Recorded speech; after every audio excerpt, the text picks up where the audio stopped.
And we're back action there. Almost had to re-get. My tongue is tied this morning, but almost had to bring back Snooker Radio. But great job there to unfreeze it by Christian. We just got disconnected, that's all. Small disconnection, and we're back. Internet, obviously, subject to all the issues.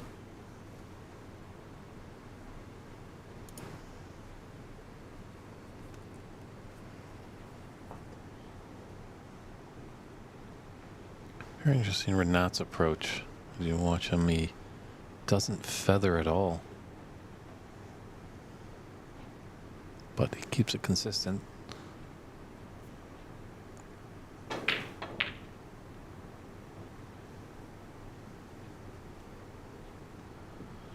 Might have a little safety exchange here for a bit as both these reds are below the black spot.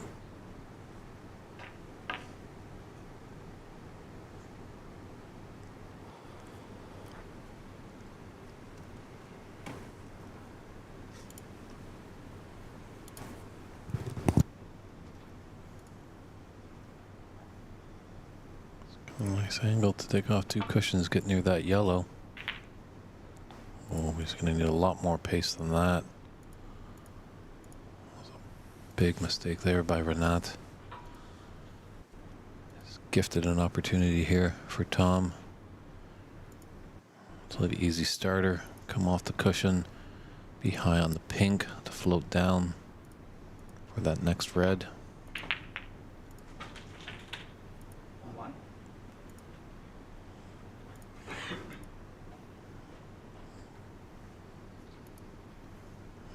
Gonna look for the blue.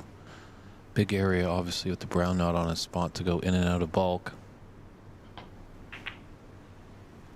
Oh, this is more straight over an angle. Tough to see from our vantage point. 6.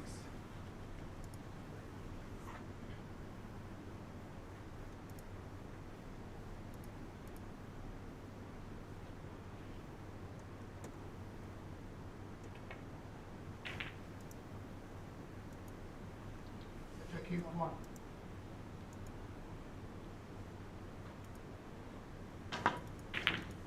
Aaron 29. Should keep 6. Jump 6. Oh, that's not the best safety shot he's ever played. Definitely left a long red into that yellow pocket for Renat. Saving grace that Renat has to have his bridge hand on the cushion.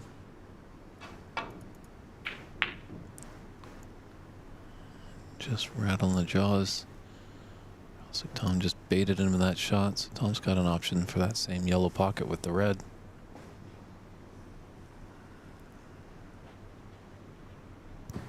Yeah, sorry about that, folks. Just having some reconnection issues, but make sure you refresh your browsers if you're having any problems and share the stream out. Once again, we're live on a different link now.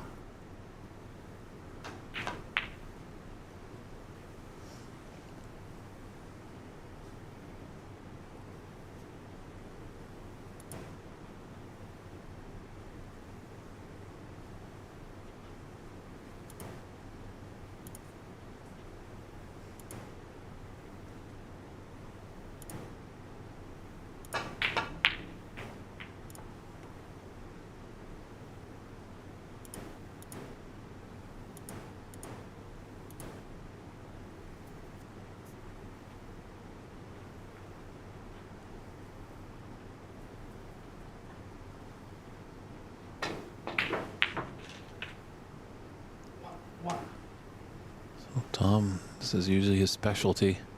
Long pots.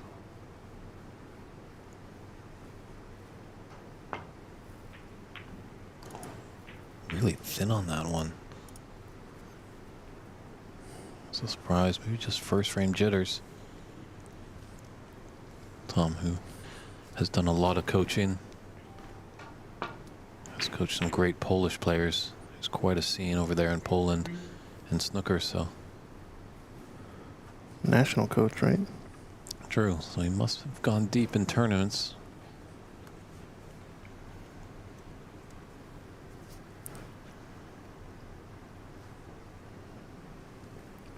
Funny how the mind works. Trying to transcend to somewhere else. Just pretend you're just practicing on the table with a friend. Push away the pressure of a national championship.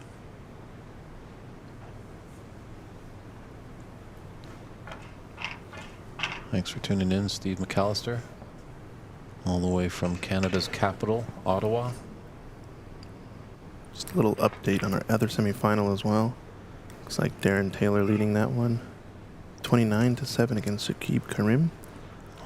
Who's I think on a break right now. We'll keep you notified of what that stages of that match are at. And there is a gap here. Renat just got to go through the goalposts.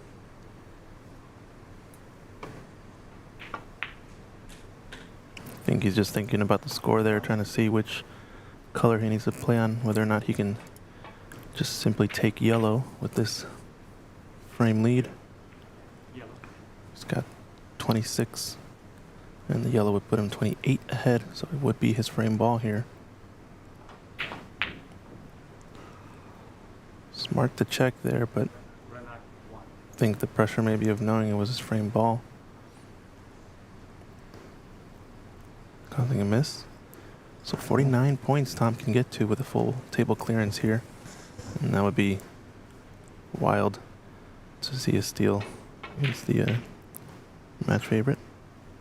Yeah, certainly would be soul crushing. Black's in a rather too safe spot, but that is a surprising miss on that yellow for Renat.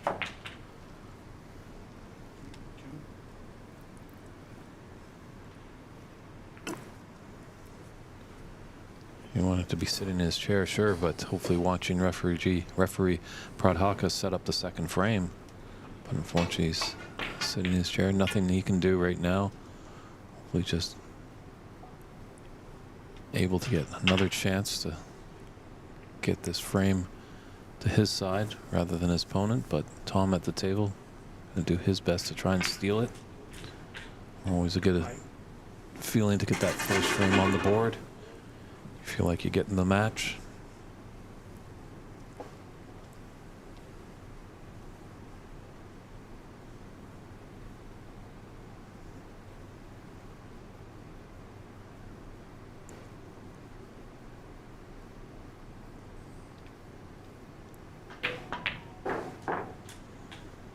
Nine.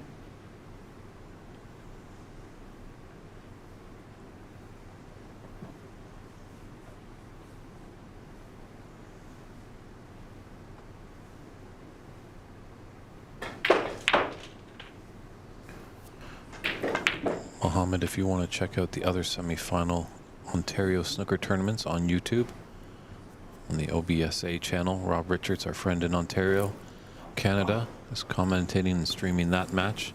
I'm jumping back and forth a few times just to see what's going on there. Hopefully you can get a couple windows on your computer open up and have both matches going.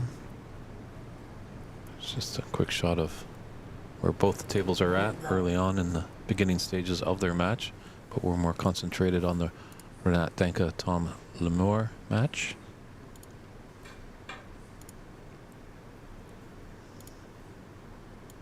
So I'm just treating to his cue case to just get the mini butt, little extension.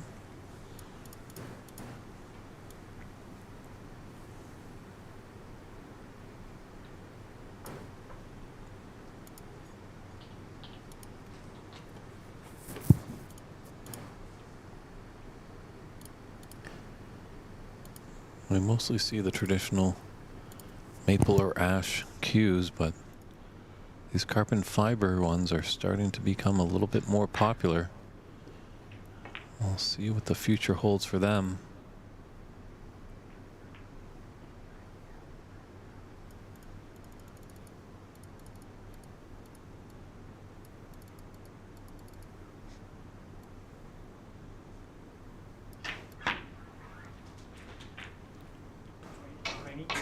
Definitely giving him a chance for the steal. Doesn't have to really do anything with the cue ball. maybe just a little mindful of that right middle. These blind cuts are tough. Always a lot easier when you can see that pocket you want to put your object ball in your eye line. So much more easier than when you can't see it.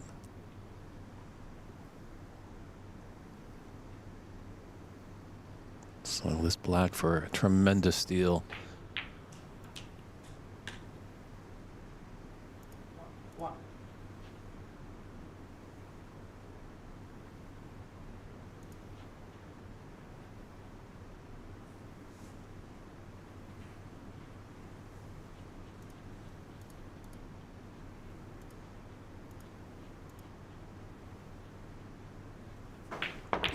Going for the double.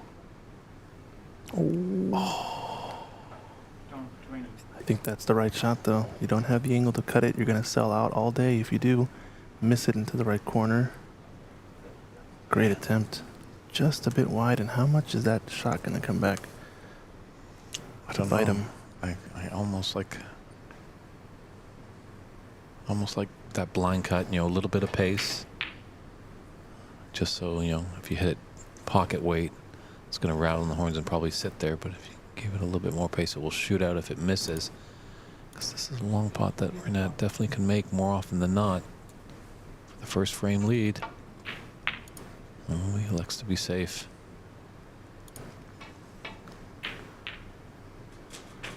One. Interesting. They are, it's a best of 7 match. First to get to 4 frames. We're just in the first frame right here.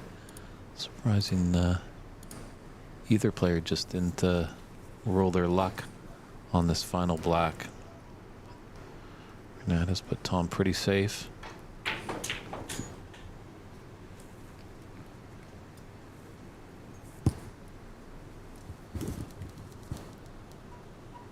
Eight.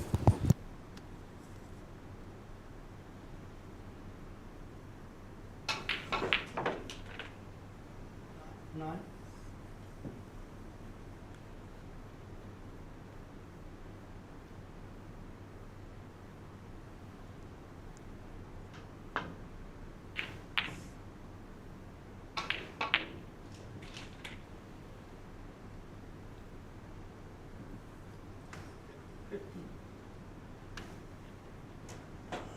Going to cut back at double into the right bag. Definitely going to be shooting your cue ball down to the top end of the table.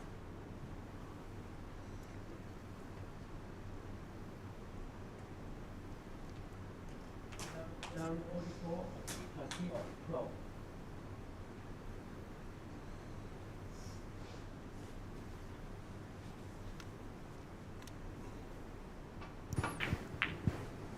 Uh-oh. Uh-oh.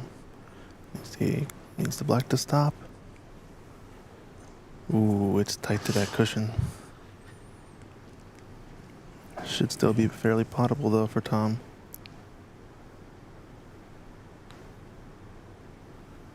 True. Not the easiest shot in the world. Obviously would have liked it to be a little off the cushion. His cue ball is fairly close.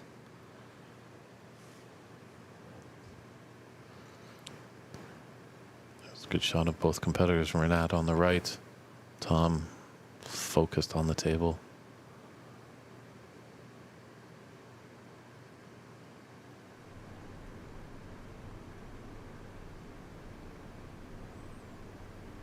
You can see here Shakib down in his match. But needs a high value color. Here comes Tom. Still pretty much a big steal of this frame. Renat was leading quite heavily. Oh, it's gonna hit the cushion first. And it goes in. What a Wow. pot. 7 and Great steal there by Tom Nomura. So he took this first frame of this semifinal match. We'll step aside and be right back with frame 2.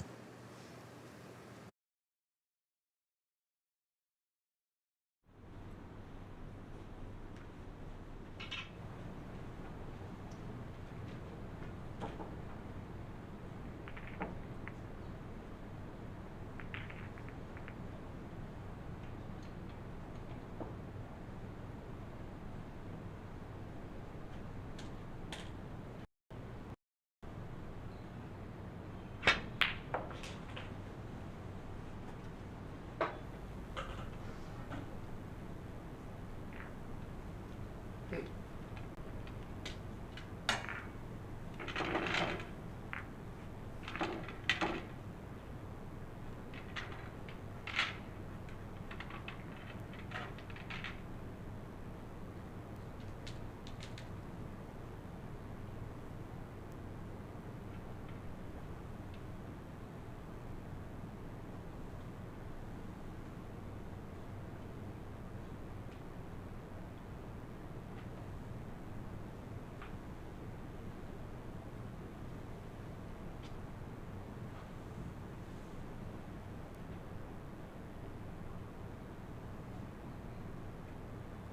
Second frame, Tom to break.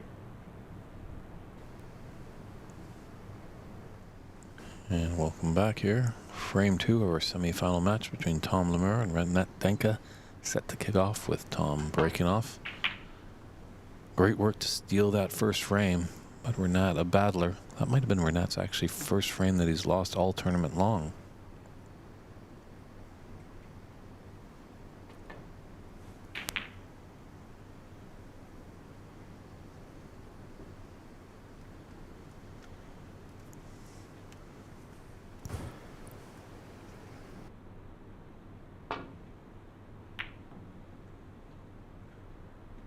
One.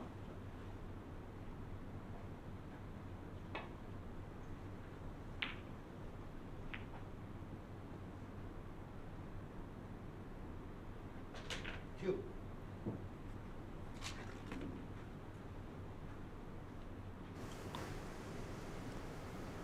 So a nice shot to nothing there by Renat. So that red goes in. Got a good angle on this green to come back for the red into the right middle.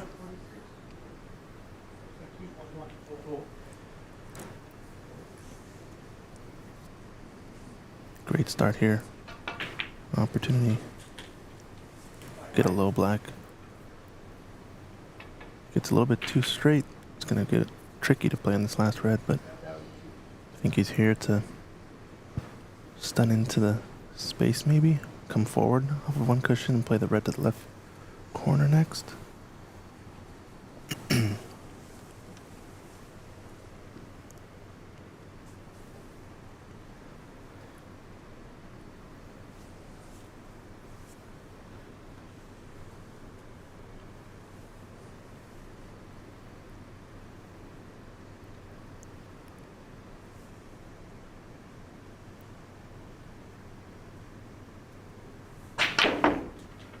Decided to open up. Just missed the trick there. Just glided off the reds. Wanted to smack into them and burst that basket of cherries wide open.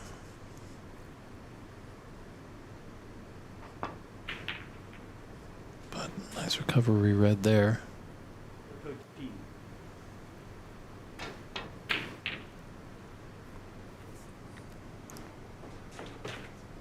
Looks like he hasn't able to come off the bulk cushion, I think, and come back down table.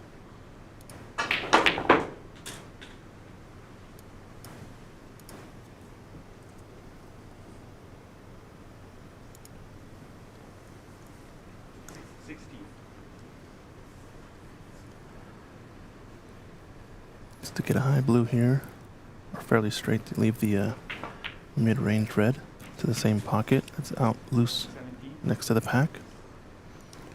Yeah, I think with that steal that Tom had in that first round, he's kind of woken up the bear, and that's something you don't want to do. Yeah.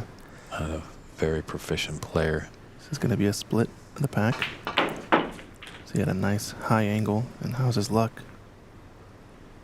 Looks decent, has at least one red to play up for the blue once again. 22.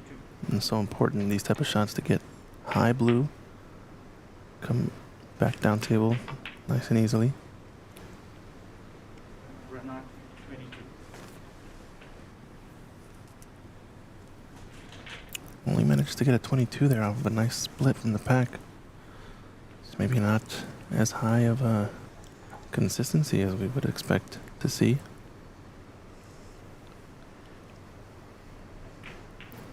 Just letting everyone know we did have a little schedule change. We had been advertising that the final was going to start at 2 p.m. Pacific time. It had been pulled to 1 p.m. now. Obviously, that's pending on how these matches go.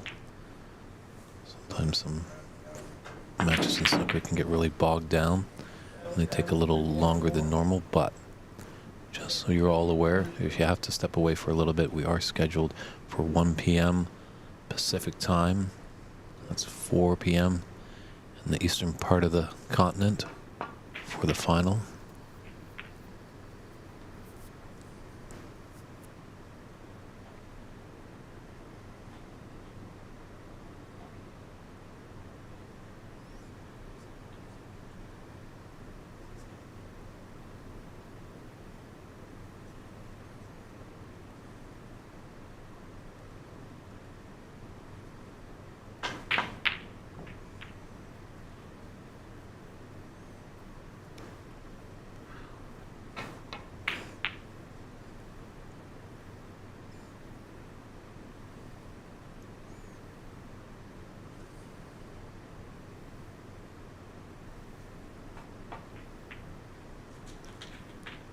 Very nice thin cut there by Renat. Yeah, it seems like Tom's more of a nighthawk, actually, as we saw yesterday. Really came on later in the day. It was the early matches in the day that he struggled with. There's a few pots that were Renat 1. relatively gimmies for him yesterday. Obviously not gimmies in my game, but Tom was making good work of long pots and Mm-hmm. just kind of stuttered a little bit on some mid-range today.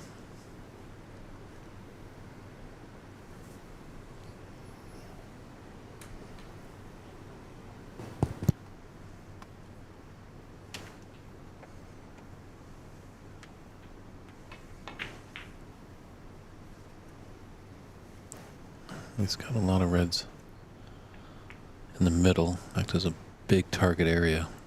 Big thing he just wants to make sure everything is safe.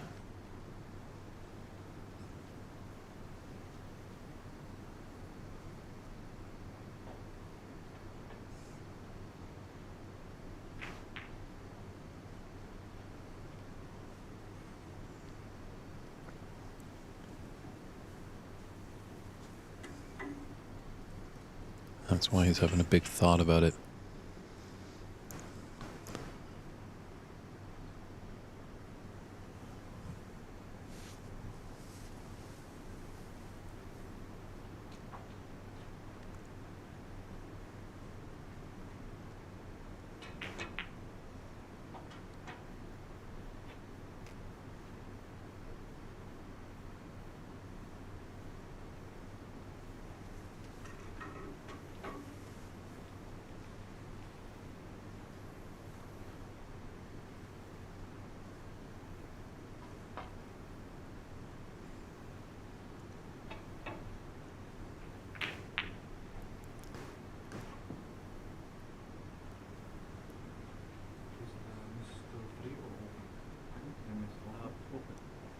Any number of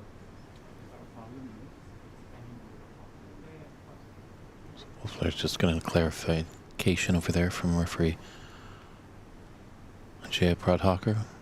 That, now that we're in the semifinals, it's unlimited foul and miss. I think the concession rule is out as well.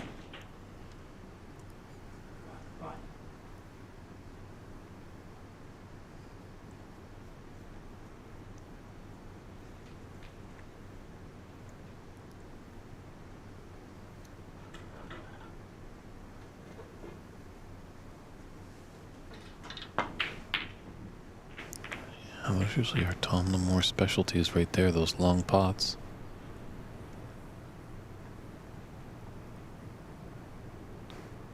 Just jumping over to the other semi-final.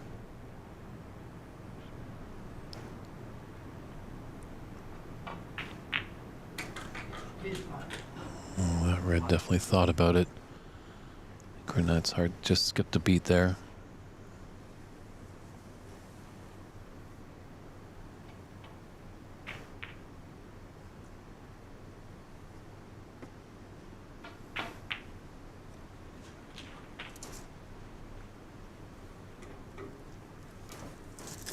Another good chance for Renat to 6.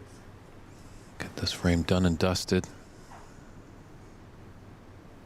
Take this red and come up for the blue again.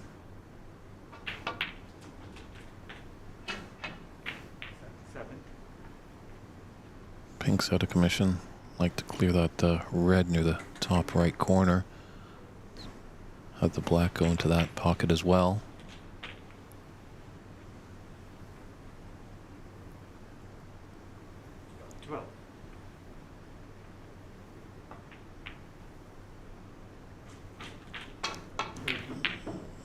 Might just be a bit straight on that. Maybe there's a touch of an angle.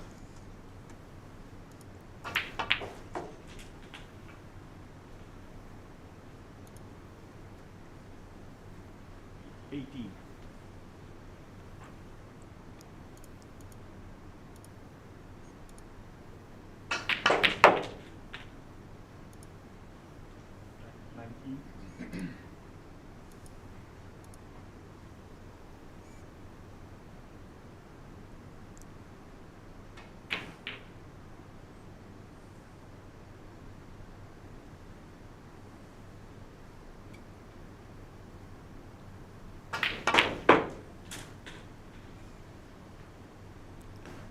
Yeah, this is the Renat Banco we're used to seeing.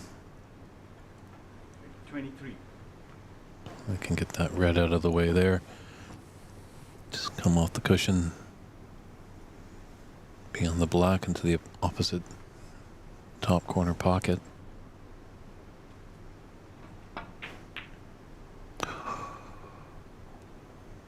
Renat 23. A break of 23 has pushed his lead to 46 points. Still 75 on the table. Looks like Darren Taylor has won his first frame in the semifinal match. Scoreline of 60-28.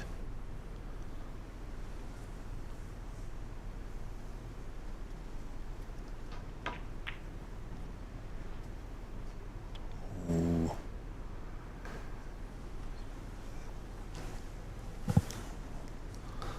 A lot of guts on that shot.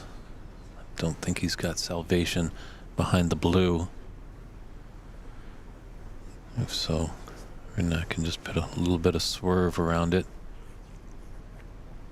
Looks like almost any contact on that red, and it should find home at the bottom of the pocket.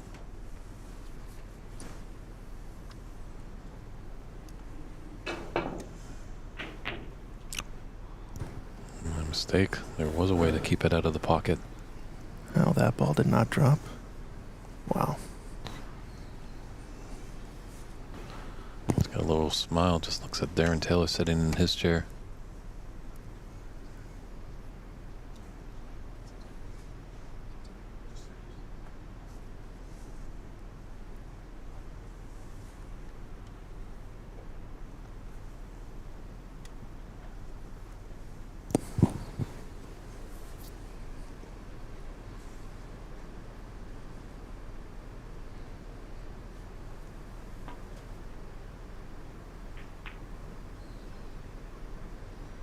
This is going to leave it into the left center.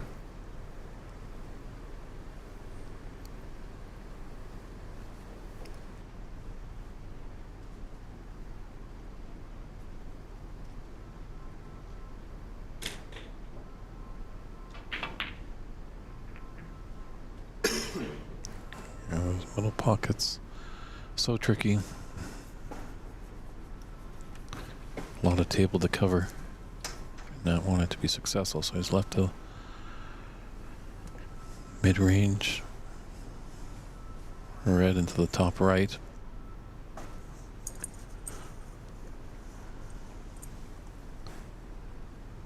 Played a little bit positive, come up the cushion for the blue. 1.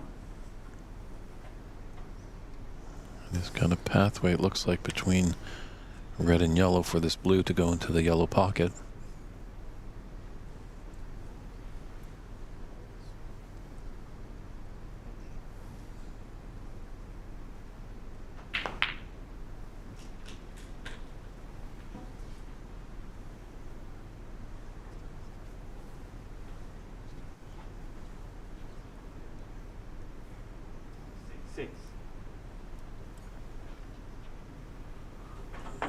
Tom could steal this frame again. Really have Renat reeling.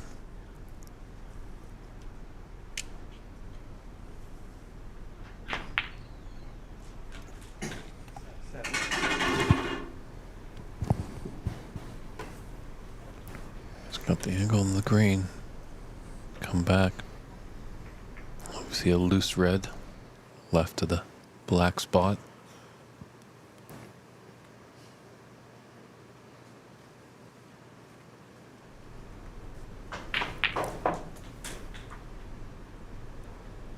Didn't quite get into the cue ball there as he wanted. Needed a bit more, either 10. low spin or running right hand side, either one.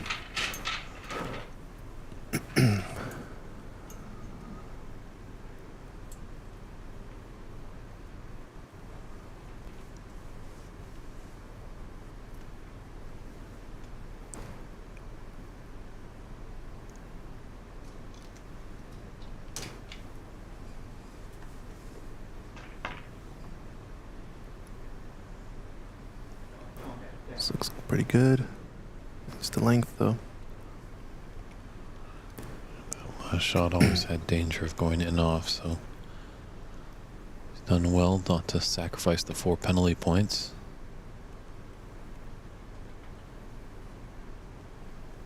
If we're not, might have the angle on this red just below the pink to take it into the top left corner, potentially find the gap, get 2 cushions back in towards the bulk area. Would have been risky, that shot.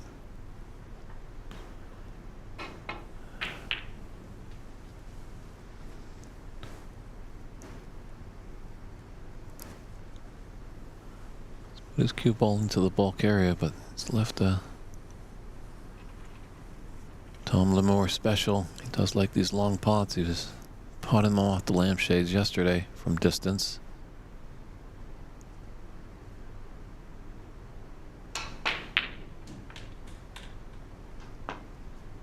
One.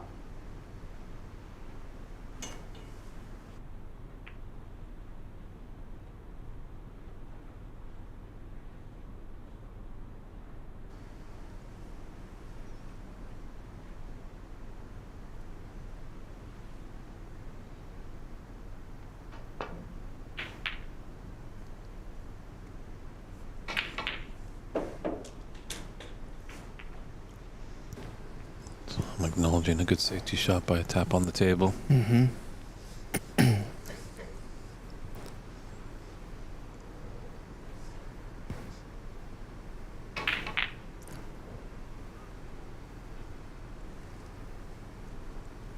Turn 6.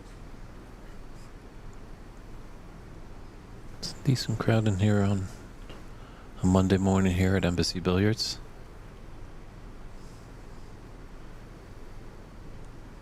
I was informed by USSA President Jayaprat Hacker that a few people are scratching their head why the championship fell on a Monday. Those past USA National Championships did fall on this a holiday Monday. Usually it happens around the Labor Day weekend. So they just wanted to keep up with tradition. So that's why we have Championship Monday instead of Championship Sunday. We're glad you're tuning in wherever you find us. Whether it be the Pan American Billiards and Snooker Association, or Ox Billiards, or the San Gabriel Embassy Billiards Club YouTube channel. Hope you're enjoying all this semi-final action between Renat Denka and Tom Lemore. Early stages of this best of 7, but still a delicate affair.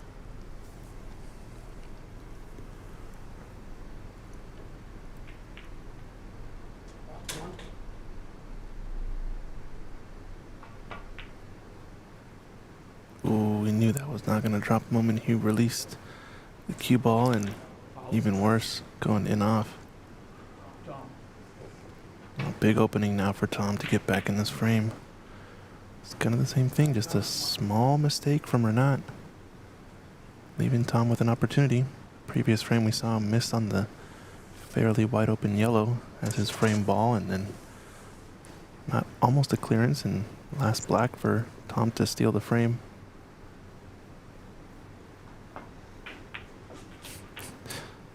Appreciate it. Bike Garrett over in the YouTube chat saying he went 4 cushions and landed snug onto the like button of the stream. So if you guys are also enjoying it, do like Garrett does and like the stream, share it out to folks. This is the semifinals of the U.S. National Championship.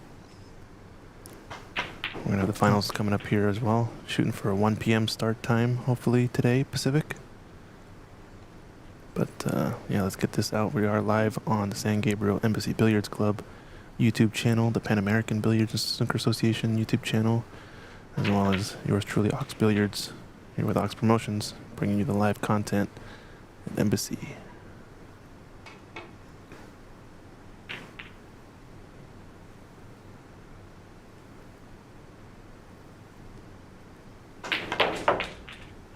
Yep, Tom getting right back into this frame. Wide open reds. All the tough ones are dealt with.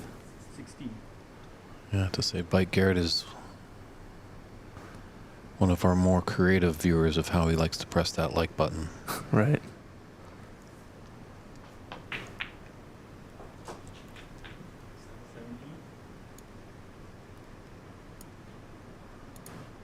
Let us know where you're watching from as well. So I always enjoy seeing where people catch us from. Obviously, a lot of folks in Europe are still awake, so I'm sure we'll get some viewers over there from across the pond.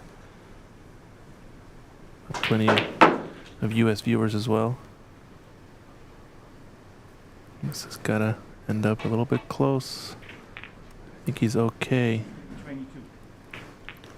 He's going to have to slow roll this black in, but this is going to be the key shot, I think. It's getting onto this red. Gonna make the pot a little bit trickier. Maybe just a touch of running right hand side to check it off the cushion to try to get closer to this next red. Does have option to swing the cue ball 2 cushions, getting closer to the right corner pocket, but it's gonna be a bit more difficult to control the pace on that shot. See what he tries to do. Oh, excuse me, he's shooting the red ball. So this is going to be end of break.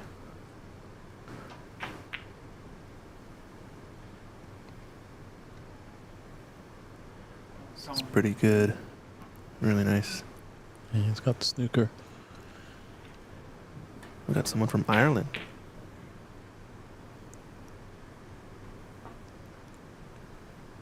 Beg in again. Nice. Andy McCluskey, one of the Irish-born players in this tournament, as well as Dave Daly, were playing in this event. I think Mark Wilson's also Irish.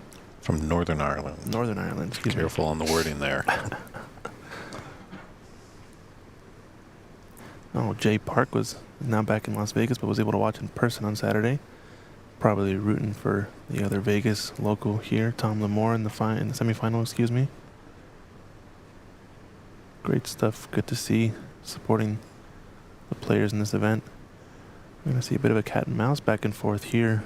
And I did get an update from referee Ajaya that with the referee present, they are doing snookers until snooker's required stage. So no limit on the foul and a miss rule until Foul and a miss. snookers are required. And the concession rule is out as well. The more than 3 snookers required when we're on the colors. That's gone by the wayside. Yep. These latter stages.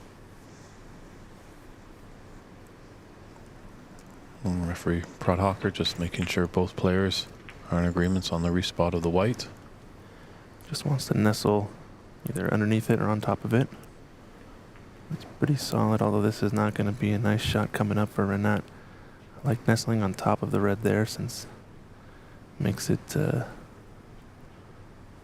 more difficult to play the tough safety, but here this is almost a shot to nothing even. He can try to take this up into the left corner pocket past the yellow and play shape for the black, or just play the outright safety. It's kind of in between.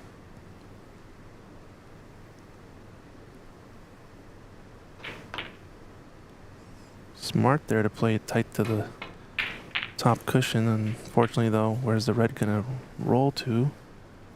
And this is a pot on, I think. This is a big mistake, I think, from Tom. He had the option there. Yeah, just shaking his head. Yeah, looking to the heavens and asking why. A little reprieve, at least it's tight to the cushion, but Renat's so proficient, shouldn't be a bother.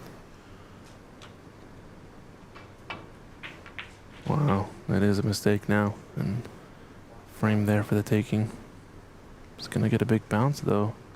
So a tough color coming up here for Renat. And Tom knows it. It's a bit of a somewhat of a silly shot, I guess. Had plenty of options there. Could have just rolled up to the black. Wanted to be a bit more aggressive. And just catching the jaw of that pocket. It was always gonna kind of be on that same line, you know, pocketing the ball as well as playing the safety. If you're not here, you have a free snooker on the yellow. You would like to get gotten nicely on the black to get the clearance as everything but pink is out in the open. An 8-point lead doesn't need the pink to win the frame, so instead he's going to take his medicine here, push the black safe. Maybe to get a timing shot and get in behind it if you can, but it's a natural snooker. It's tight to the cushion. It's pretty good, especially if he's taking away the left edge of the yellow. In this spot, it's forcing Tom to do 1 or 2 cushions down the left side or the right side. He can't really use this bulk cushion to escape, since I think Renat has lined up the balls really nicely. This is the spot. You know, in the early stage, it seems like Tom has just slowed down his pace just a little bit. It seemed like yesterday when he was moving a bit more swiftly, he was potting more effectively, playing some stronger snooker, so obviously a lot more pressure here, being in a semi-final and 1 match away from being into a final of a national championship. And this is disaster now for Tom, since free ball is on for Renat. Free ball. Unless he can get shape for the yellow easily here, I imagine he's going to put him back. Or just play another snooker attempt. That's the one thing with the free ball, is you cannot snooker your opponent on the nominated free ball. Actually, unless it's the pink and black that are remaining. Right. That's the funny rule, huh?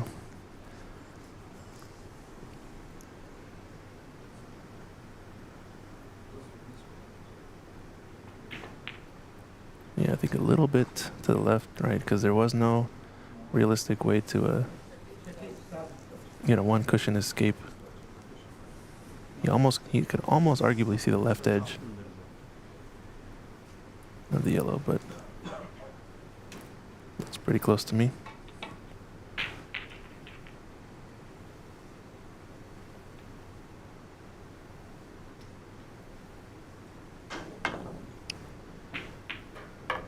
Brown, another miss. I think we're going to keep seeing this respot unless he gets a good shape. He's going to take this on, I think.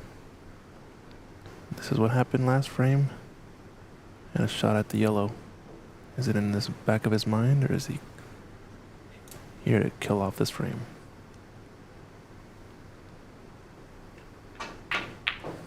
Yeah, definitely amazing there is that yellow in the last frame. As you alluded to, Christian, was a lot easier than that one. So definitely looking promising to push us into a 1-1 tie.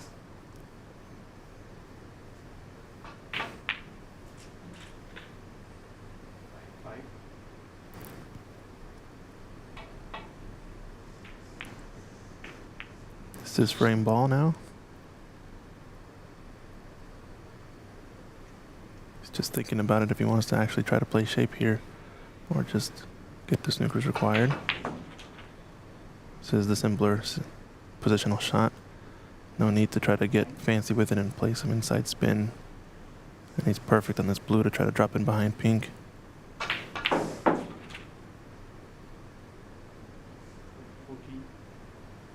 Into the black.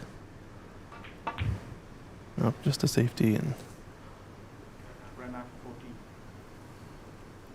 I think it'll be end of frame.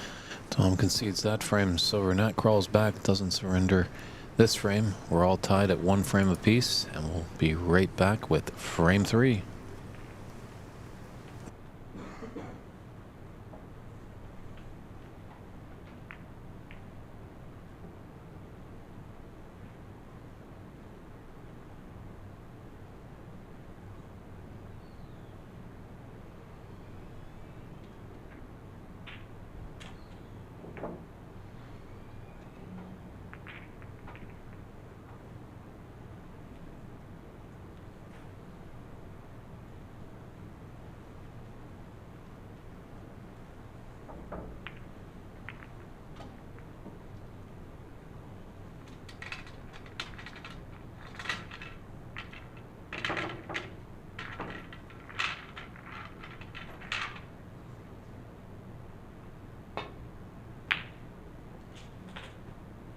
One.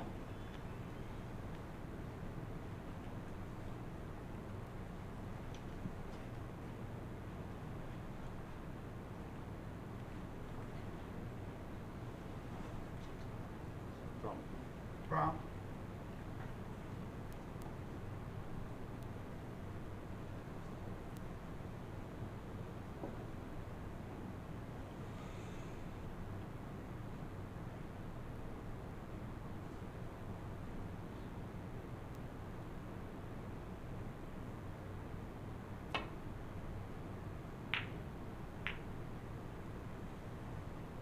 Keep one.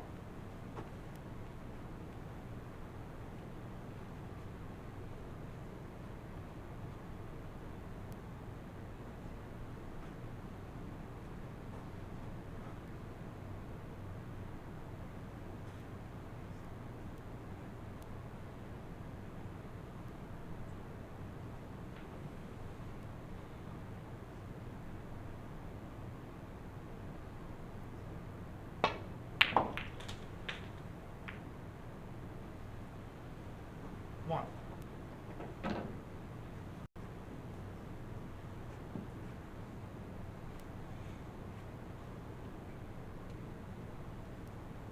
Blue. Low.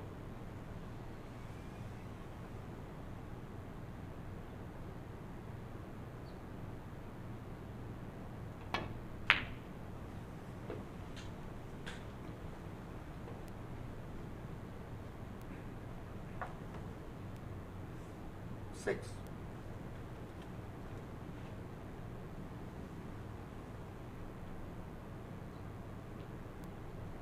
Frame 3, Renat to break. Frame scores a 1-all. And welcome back to the 2024 United States National Snooker Championship. Great little semifinal match here. Both players, Tom Lemur and Renat Danka, got a frame apiece on the board, so both players in the match. And let's see who can start to pull ahead. It's a best of 7, so if you're able to get the 4 frames needed to punch your card into the finals, it'll be happening a little later. Another long pot Tom shot. Yeah, he struggled early on in the match with them, but nice to see that he's getting his long potting legs back on. Mm-hmm.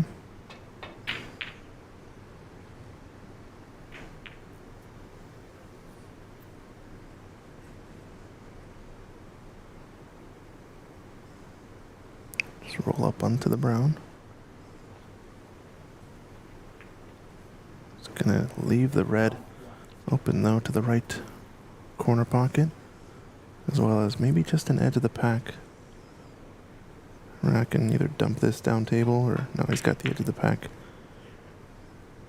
See how aggressive he plays this. Maybe opens up the reds a bit more.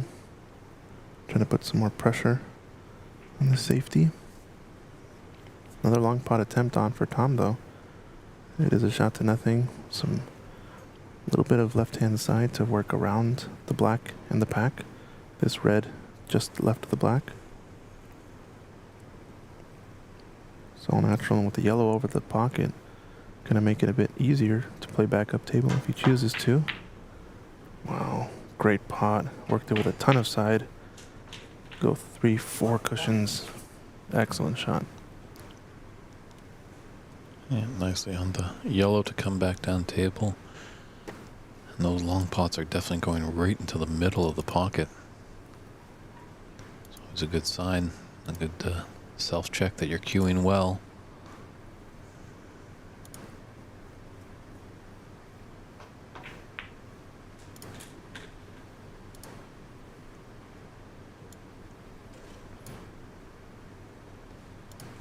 Three.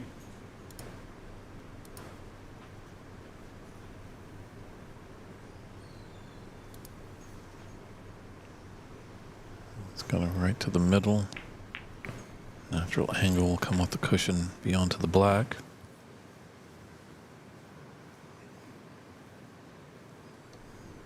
As you can see there in the background of that last shot, there's some of the snooker celebrities that have come to Embassy. Sean Murphy and Mink. Mink Nuttrut will be coming back here around Christmas time, December 22nd. There she is. She'll be dazzling all these Southern Californiaites, and then she'll be going up to Master Q in Toronto to complete the little mini tour for that great Thai player.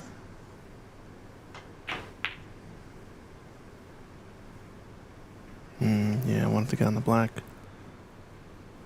Just a bit too thick on the contact. The right-hand side maybe pushing the ball to a thicker contact point.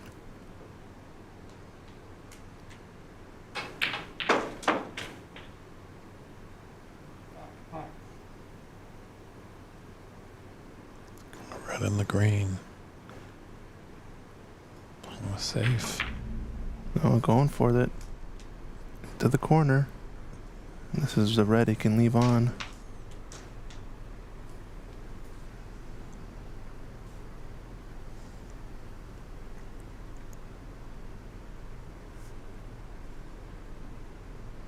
Tough to tell whether it goes, but I think it does pass the blue. Into the left center. You can see they're definitely wide open, but it's a bit of a back cut. So going to be difficult to control the cue ball easily here. It's just off. We were going to know before he did whether or not it would drop. He was just very focused on trying to come in and out of bulk successfully. Maybe affecting the potting angle a bit. Bike Garrett's watching from Rochester, Washington. Loving the snooker. Arif Mahmood, good to see you in the chat. He was a quarterfinalist from yesterday, playing in that late match against Renat Denka. Good showing from him. I think might be deepest he's gotten in the U.S. Nationals. Correct me if I'm wrong.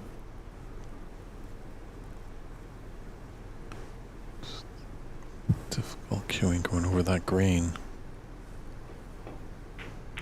This looks good. Unfortunately, he's going to be on the cushion here. Hey, what's up, Adam? Good to see you in the chat again. Yellow ball. Yeah, we're here all weekend. Today is finals day. It's going to be hopefully around 1 p.m. Pacific, the start of the final. I think this match is definitely on pace to get there beforehand. We'll have to tune into our second semifinal to see if that match gets closer to ending as well. And if you want to watch that semifinal, Rob Richards is streaming that over on Ontario Snooker Tournaments OBSA YouTube channel. So go check him out over there.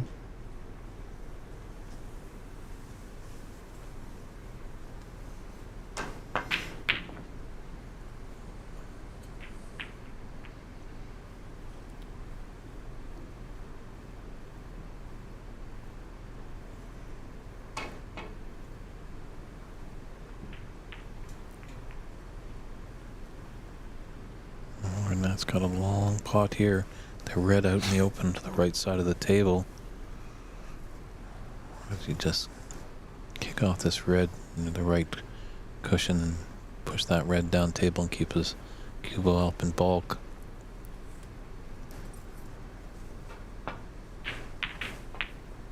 Just containing safety. One.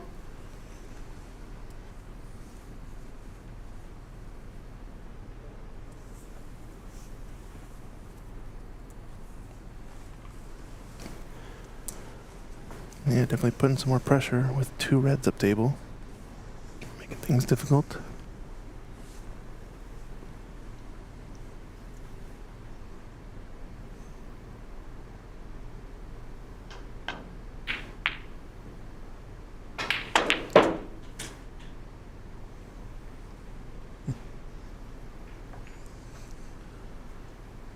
Wow.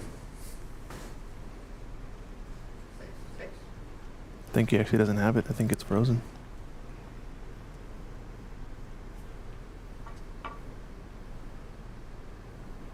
Yeah, good shot.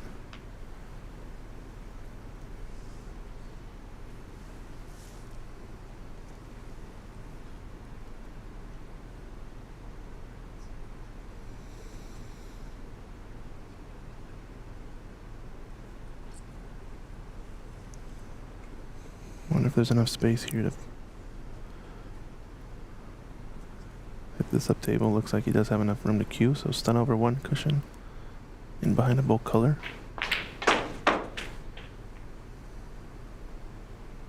Didn't quite get there. Top. Yeah, it's a game of millimeters. Just a fraction bit more. He would have been tight behind that green, giving Renaud a world of trouble. Renaud might be able to have a shot to nothing here with this red that's just right of the black. Or might just clip off the right side and take the 2 cushions and come back to bulk. 3 cushions. 4 cushions, 5 cushions more. Nice thing about this is if you can take away the right edge of the pack, escaping down the left side of the table, once again, going to be very difficult with these reds close to the long cushion.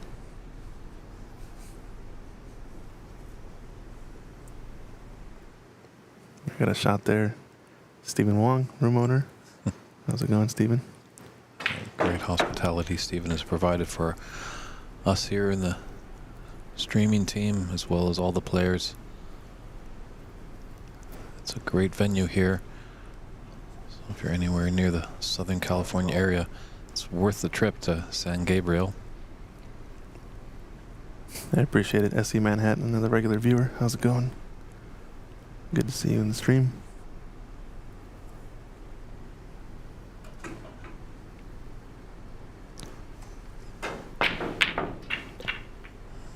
Tried to go for it there.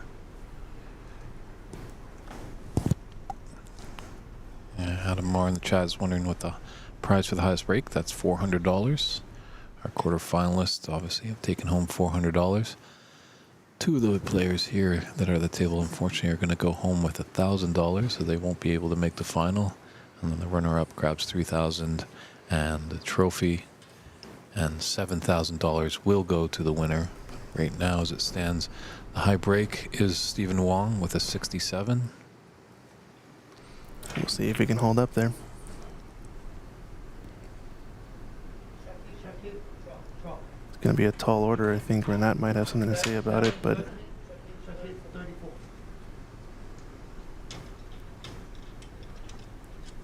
it's like I think highest break in the other match just concluded, a 34 from Shakib. Yeah, no problem, madam.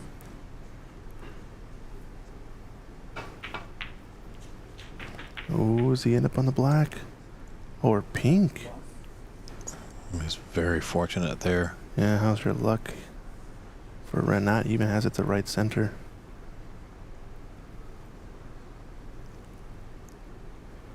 Only problem is he might have to try to get up table for pocketing the next red near the blue. And it's a little bit tough to get on the red to the right corner next. Maybe he can screw back off of this pink actually and cannon into the red just right of it and play shape for one of these reds to the either of the lower pockets. It's going to be a tricky shot that though. Wonder, we'll see his queuing what he takes on. He's Gonna go into middle. Maybe just play forward off the red next to the pink. Good shot, fairly straight as well on the red to right corner. Big chances on. 7.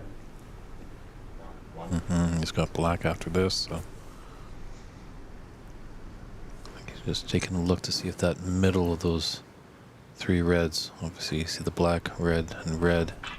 If that red passes the other red to go into the top left, that's a few shots time. Yeah, they all go to the right corner. He's got to get black back on the spot. 8.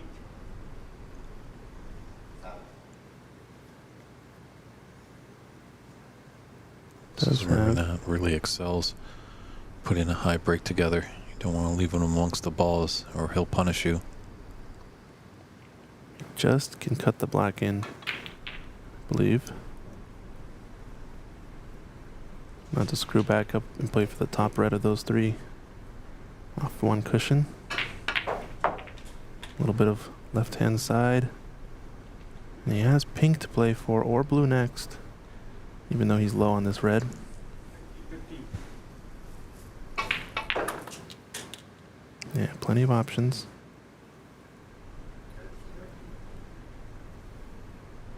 You can choose to just either stun into the pink, which is a bit more risky, or just stun into the gap between blue and pink, play for blue to right center. I like that shot a lot more. He played it beautifully. Nice angle. 14. Yeah, Clear out this other red. natural angle for it, so this is what Renat has been doing in this semifinal. He's been really scoring heavily, but just hasn't reached the final gate. Fortunately enough, he wasn't on the losing of that second frame, but that first frame, Tom really stole it out of his hat. 19. Alright, one of the 2 loose reds next. Off of one cushion so you can play it with good pace. And this is a nice angle. Can cannon the second red 27. after playing the lower one so you can get shape on the black.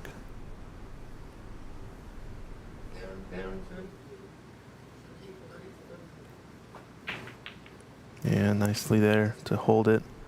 Unfortunately though, does push the red safe to the cushion. Now thinking about how he can use one of these last few reds to open up the pack. Maybe play for the pink as his next color. It's pretty natural to open up these 3 reds in the bunch.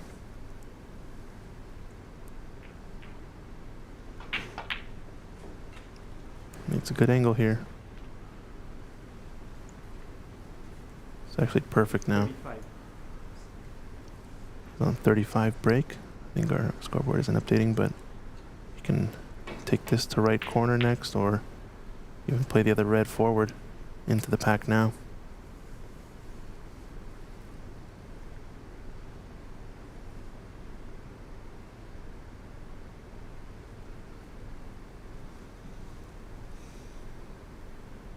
Tough shot here, blind cut. Well done. 30. Yeah, very nice recovery shot.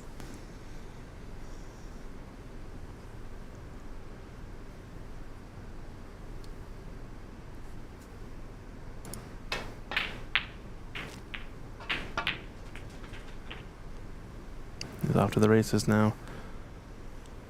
With this angle, probably gonna have to screw back off the cushion.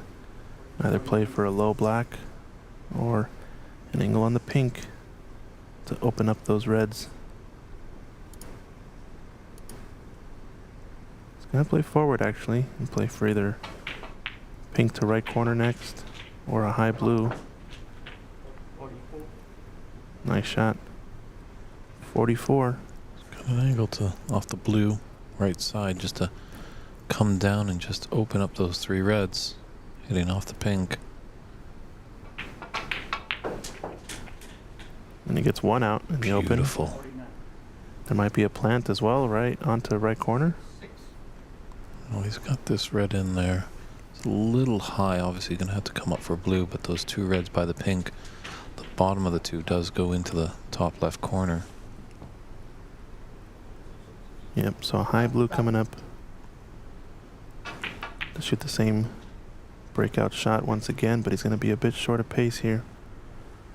He might actually be just straight enough to try to bump the red that's on the right cushion.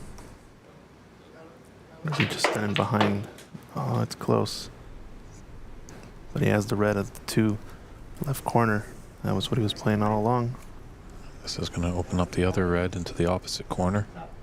So Stevens' high break prize at risk here. 56.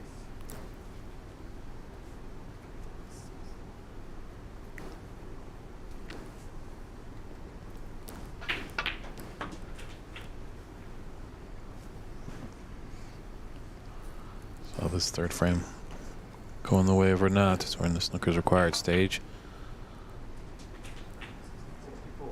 64. One more black to claim the new high break of the tournament.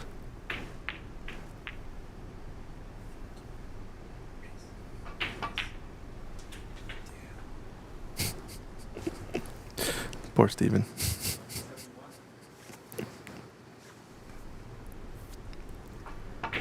Can we get this entry? Come on, Renat, show us the money. 72. 72. Just gotta drop in behind this red. Good stun shot here.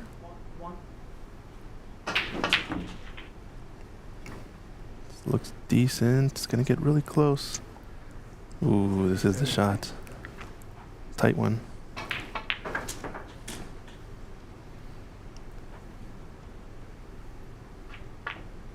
Oh, looks close. Looks like it's there. Great shot. Big shot here for the century if he's going from black up to the yellow. A bit of angle, needs a lot of cue power here. Yeah, play forward 2 cushions onto that left cushion where he pointed his cue. Oh, looks like a decent line, but he's come a bit too much on the high ball. Got too much out of that one.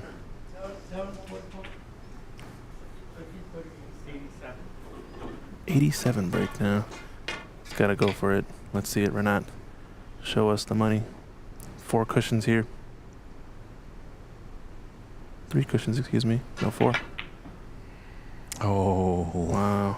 works down on an 87 break, but third frame is hit, and that's what he'll be really concerned about. So he's got a 2-1 advantage here. Nice 87 break by Renat, but yeah, this was a great red to just keep the hopes of that century alive. Yeah, good shot. So we'll just step aside for a few short moments and come back with a frame 4. Can Tom tied at 2 apiece heading into the mid-session interval, or will Renat take a commanding 3-1 lead? Time will tell when we return at frame 4.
All right, we're ready to roll here.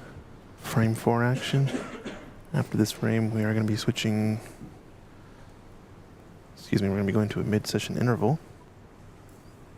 This is a best of 7, so guaranteed to play another frame.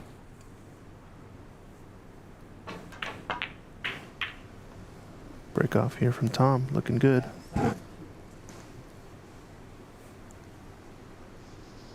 So 87, was that right, the break? Correct. On the previous frame?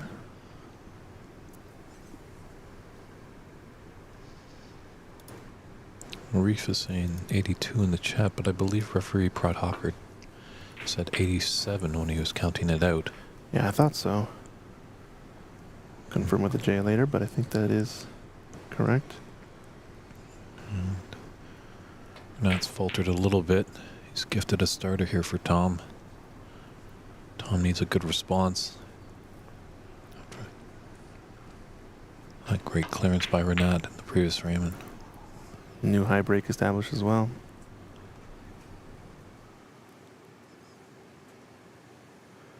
There's the high break prize, $400 now sitting in Renat's favor. Semifinalists are all guaranteed 1,000 and up for this top 4 action. Someone asking, is this a new table? Nope, it's not necessarily a new table. I don't know how old it is exactly. Over 40 years old?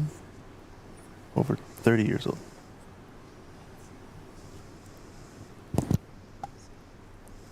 Yeah, Andy McCluskey and I, when he was in the booth yesterday, had some good chats about these tables.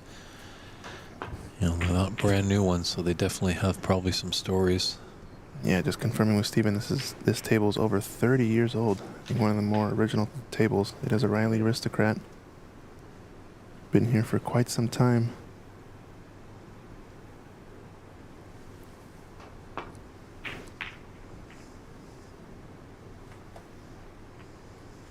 This looks pretty decent if it gets close to the green.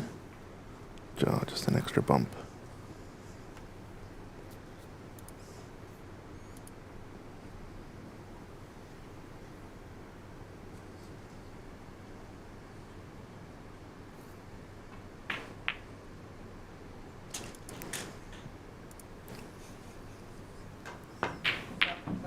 Long pot Tom, trying it once again. Yeah, I thought maybe he could flick off, but obviously that red that he took on might have blocked the pathway back into the bulk area with that safe shot. Looks like on the right side of our monitor there, Shakib is at the table, only trailing by 3 points. I think he's at 45, having made the brown just before this pot.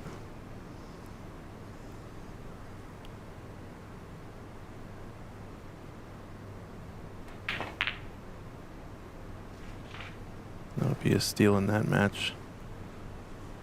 Rob Richards is covering that stream action. We're just checking it out here for a bit. Meanwhile, I think Tom has made another big mistake. Maybe we're not in on one of these red balls. Just gonna watch both matches real quick for the next couple shots just to see as this concludes. Well, Renat gets a great shot to open up the black. They're gonna play a safety battle there, so we'll be checking in as that match frame concludes.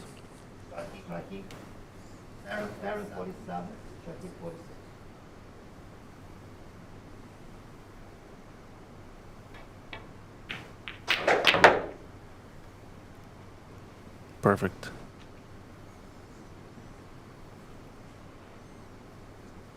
Eight.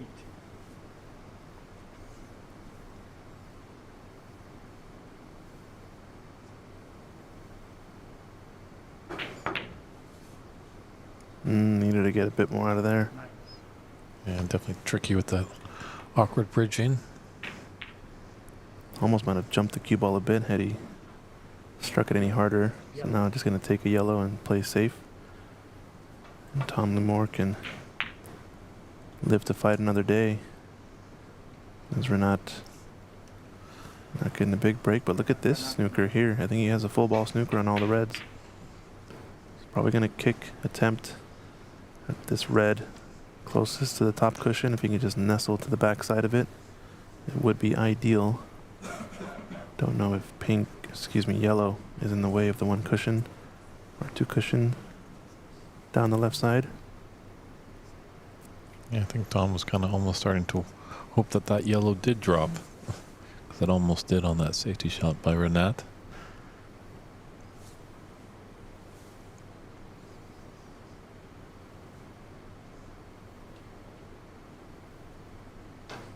He's playing this two cushions escape at pace.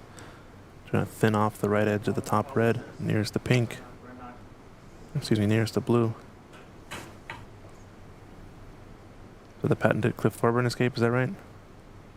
True. The two cushions then clip off a red thinly and shoot back up into bulk.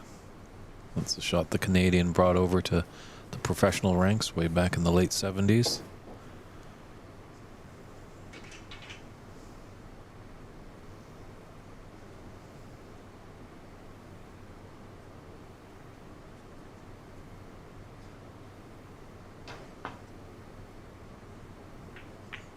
That's how it's done there. Did well to avoid the cannon on the yellow. That would have killed the pace on the cue ball.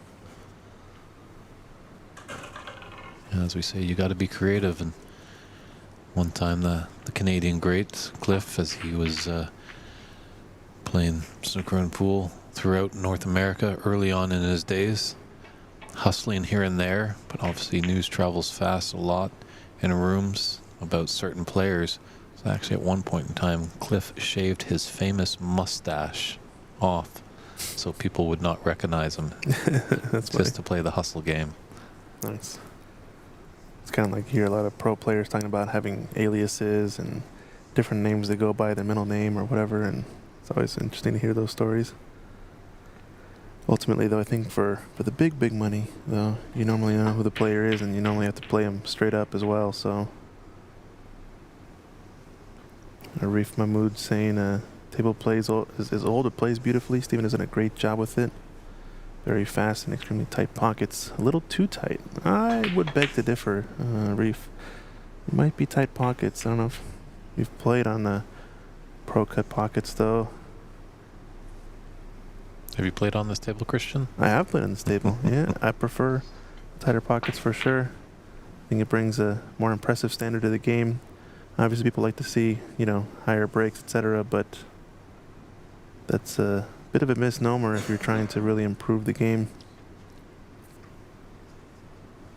Over back at Ox, we have the pro cut pockets, which I think are about the same cut as these on this table, if not tighter, with the superfine cloth as well. And believe me, it makes a difference when you pop that ball dead hard of the pocket. You know you struck that well. But as it goes, both tables now essentially as close to conditions as you can get. Another long pot attempt from Tom here. I think he's recognizing that that's the one strength he has to try to get back in this match. Fortunate not to leave anything up in the bulk, as that red did zip around the table. With a foul from Renat. Does he take on this long red to left corner pocket? I think he recognizes that Tom may be up against it a bit here. It's kind of reeling a bit. Yeah, I don't know why he hit that last shot so much pace.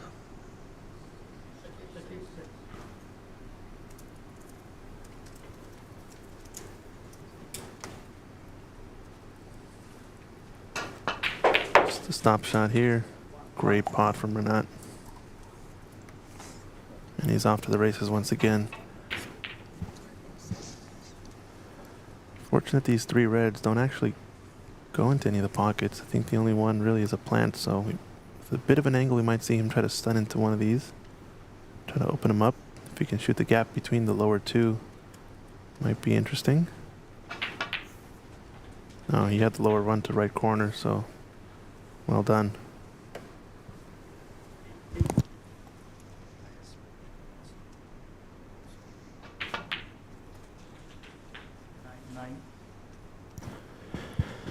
Just got a reminder too from Steven here that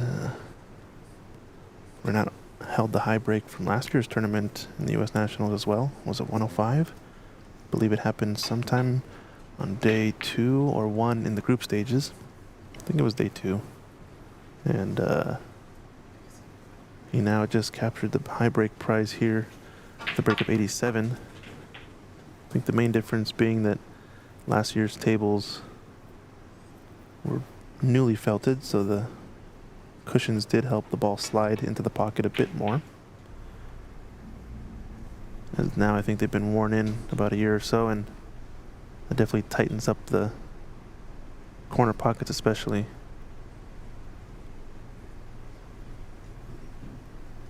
It's got a natural angle to open up these 3 reds, and the pink does go to the right corner. So he can just play for that if he chooses. Does this spot over on the brown then, since pink spot is covered? That would be ideal since the red, the highest one in the bunch of the 3 does go to the left corner next.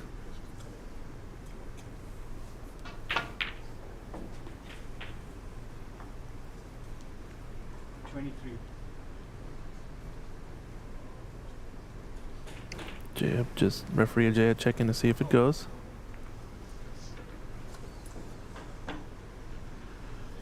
The way that Renat was playing it, it doesn't think it was going to go back.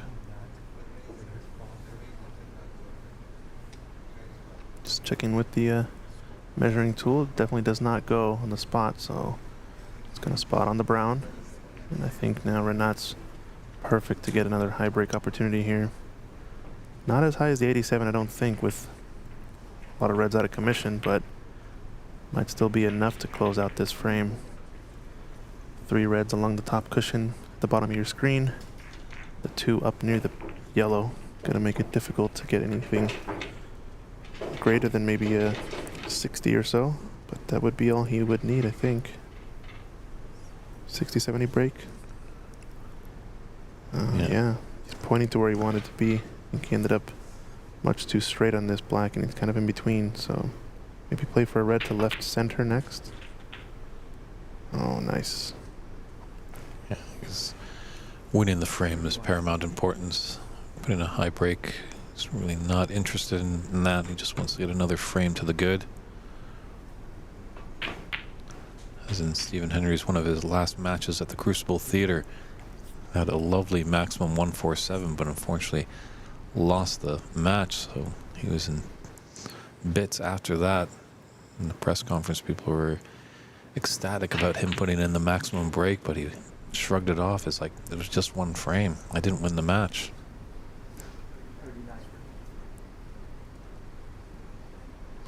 Fortunately, the brown and the blue are kind of hiccuping each other here.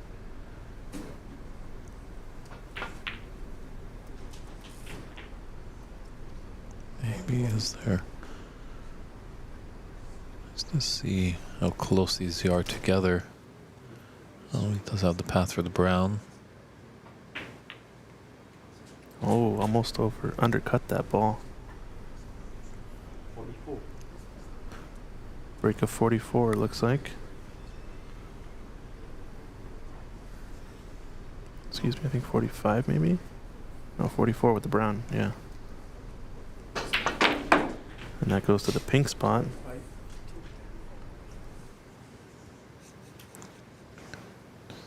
Hoping for a chance to get back at the table. Tom Lamour, he was my dark horse. I'm gonna predict back. We were chatting in the chat, some people trying to get some predictions out of me. Obviously the favorites for Nat definitely was in that list. Defending champion Darren Taylor. CCU actually didn't go as deep as we thought in this tournament. But when I saw Tom and Stephen Wong's match, I like to look at Tom, and he's done quite well. Wow. Update in, I think, the UK Championship. Wilson knocked out by Maguire 6-0. Is that Kyron Wilson he's talking about? Over in the UK Championship, maybe? Haven't been keeping up with it. True. As we've been busy here this weekend, but that would be wild. And was that frame ball? 67 on the table. And there's 74 in it, so definitely snookers are required. Yeah, that could be either Kyron Wilson or Gary Wilson, but Arsenal maybe have a little spoiler alert. Some of us might have that on tape and maybe want to take a look at it later in the day. Oh, sorry for that. Oh well, cat's out of the bag. Got it. I think we're going to see Tom Lamore give this one good attempt if he can, since he has the free black over the pocket. Yeah, we're now salvation with those two reds up there by the yellow. It's really going to be a momentous battle to crawl back if Tom wants to win this fourth frame. Put us at a 2-2 tie headed into the mid-session interval. Looks like Shakib did take the previous frame against Darren, defending champ, over on table 4. Oh, and this might be curtains for Tom. Proper etiquette there, not to concede the frame, as it's no longer his turn at the table. I think he could have, as he walked back to chair, he could have just said, "That's enough for me." Yeah, but I think if your opponent chooses to, they should get the right to try to clear up these balls. New highest break has been established, 87 in the previous frame by Renat Denka, and he had a 60 or so in this one, right? Mm-hmm. So we're going to see Tom coming back to the table, not necessarily really to get back in this frame, I think just to get some more attempts, since it has been all Renat for the past good half hour or so, and they are going into the mid-session interval, so I think he just wants a bit more table time. Yeah, Tom's going to have a lot to think about. Probably be stepping aside for about 10 minutes. We might just switch over some bonus coverage of our other semi-final match.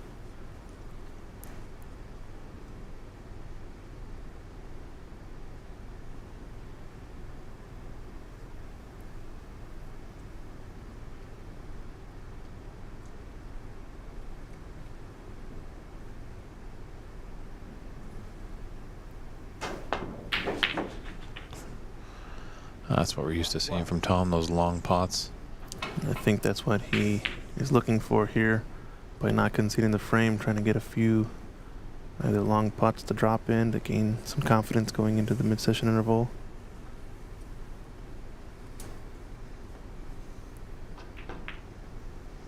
It's a lot about mind games, these. There it goes. The song goes, it might be a little too late. So Renat Denka takes that to fourth frame by a scoreline of 89-9. We'll step aside for about 10 minutes on our featured match here, but we'll just scooch on over to our other semifinal between Darren Taylor, defending United States national snooker champion, taking on Shakib Karim.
Keep one.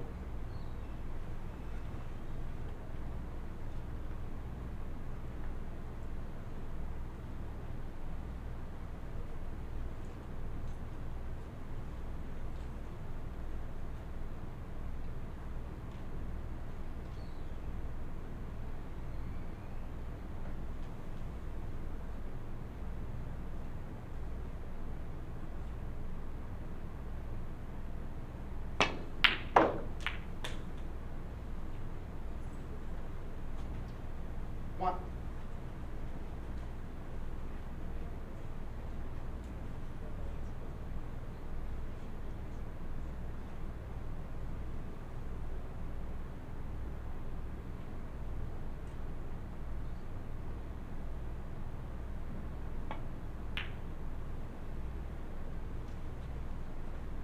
Darren, one.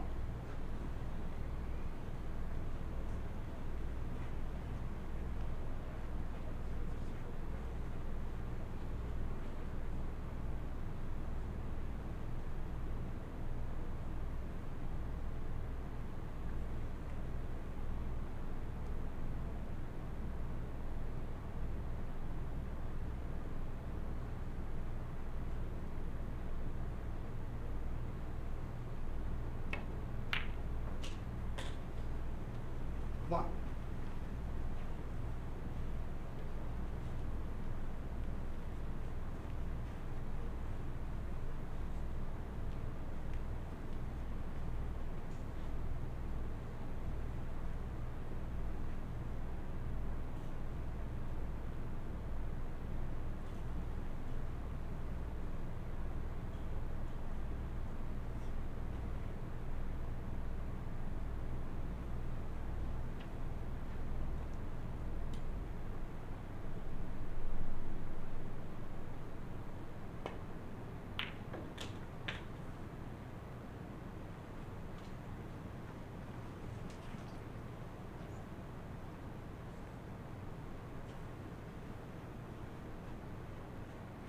Eight.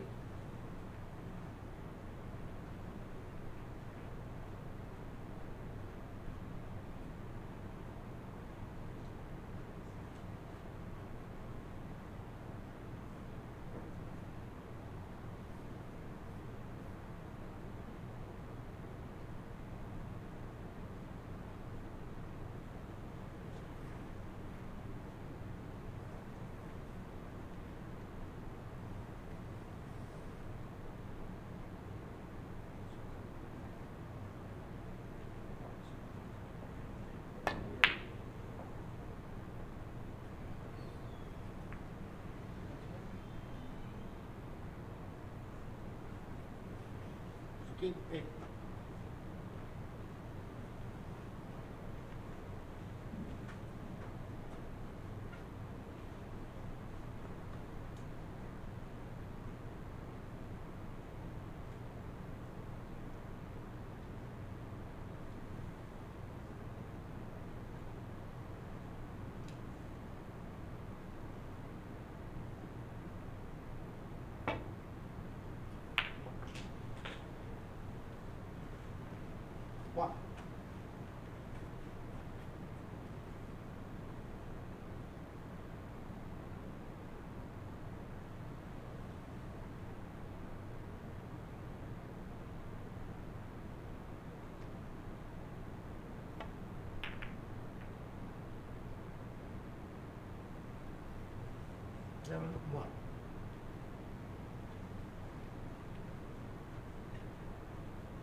keep 8.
One.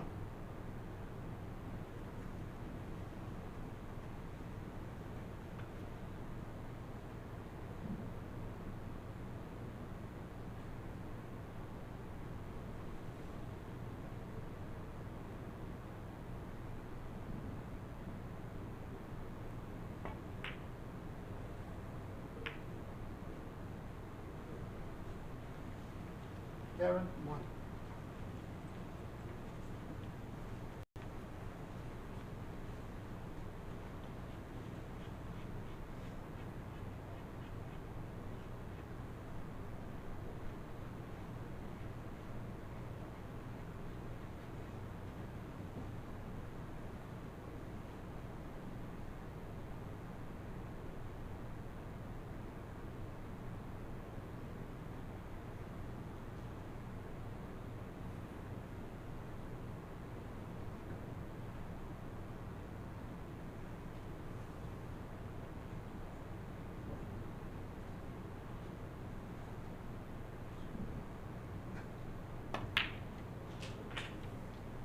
One.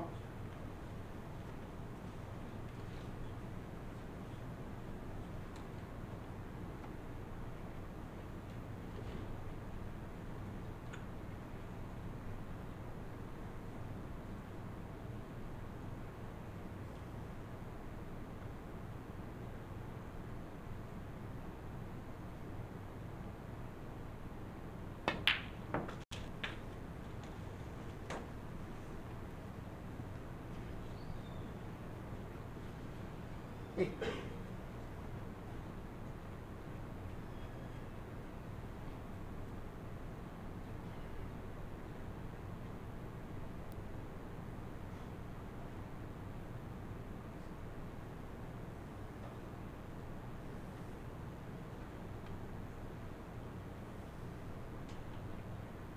Frame 5. Red not to gray. All right, we're getting back to it here. When you're ready to go, Red Knot didn't get the break here in frame 5. They've been at their mid-session interval break. This is a best of 7 first semifinal here, the U.S. National Snooker Championships 2024 edition. Second semifinals going on here between Darren Taylor and Shakib Karim. Table right next to this one.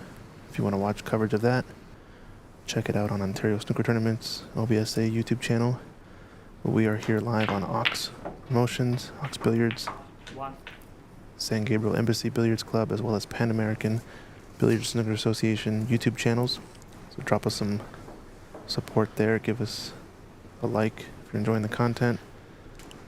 Share the stream out to folks as we're getting down to it here. Semifinal action.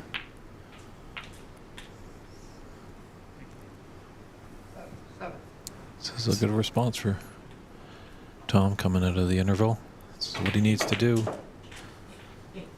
See someone saying good morning, they're back in Colorado. Let us know who you are. I just don't recognize the YouTube name. Amit Karki, how's it going, bud? He's saying, what's the high break of this tournament? Or this match, excuse me. And high break here was made by Red Knot in frame 2, an 87. Taking over the high break prize there, as you can see, $400. The high break of the tournament. Tournament not over yet, but 87 is going to be a formidable break to try to best by any of these last 4 players.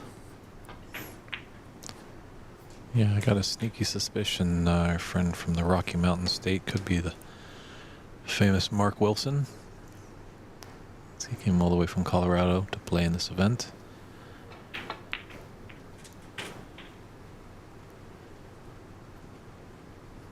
Amit Karki, probably the player that has the most stylish waistcoat in the field of 60 players in this great tournament.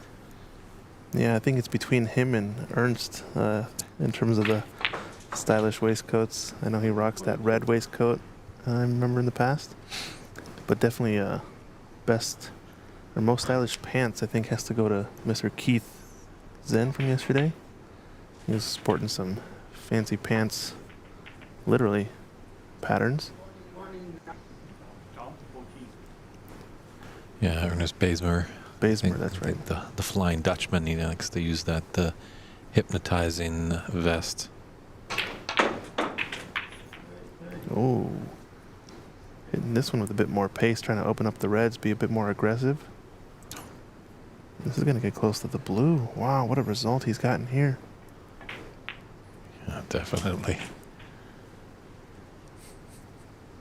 That's all right, Amit. No worries. SE Manhattan saying, looking forward to this continuing. We're not playing great. That is true. He is the favorite, I think, now. Taking over slowly. Sir Dave Daly, or Mr. Dave Daly, excuse me. I don't know if Sir is allowed. I don't think he's knighted just yet. Knighted by Ox, maybe, but saying greetings from Seattle. Wish it was their refereeing next time. Yeah, we miss you out here, Dave. Definitely try to get you out here for refereeing the next one. I missed that smooth Irish accent as he's calling out the break. And a pretty good commentator, too, if you guys didn't know. Ooh, Renat falling victim to that blind, thin back cut. Oftentimes it's overcut. 41. Like a little phone's going off in the room. If you do come and join us, remember those phones to vibrate. A lot is on the line here. You don't want to distract the players. Yeah, 41. All right, got it settled.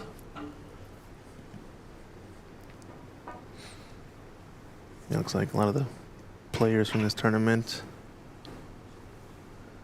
starting to get back home today or yesterday if they've been eliminated. As we started with a field of 60, 61 players, I think, and now we're down to the last 4. Yeah, big week in America this week. Thanksgiving. So get your turkeys, get your mashed potatoes, your sweet yams.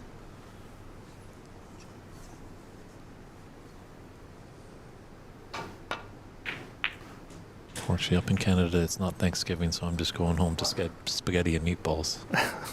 That sounds good too, though. I mean, tasty food. A lot more hearty meals coming up as winter arrives, right? Holidays approaching as well, so. But definitely a meal you don't want to eat as a player. You want to keep it nice and light. You can really get bogged down, as we mentioned, these rich foods. Uh-oh, a miss from Renat now. Red mat 1. First real chink in the armor we've seen in the past few frames. And Amit saying he was hoping we'd be in the same group, needed a head-to-head decider match. Yeah, that's right. We'll just have to play a match on the side maybe while we're practicing or warming up for the next nationals. If it doesn't happen again. Unfortunately, though, I don't have access to a table at the moment, so it's been tough to practice. But we'll give you the best shot. That's for sure.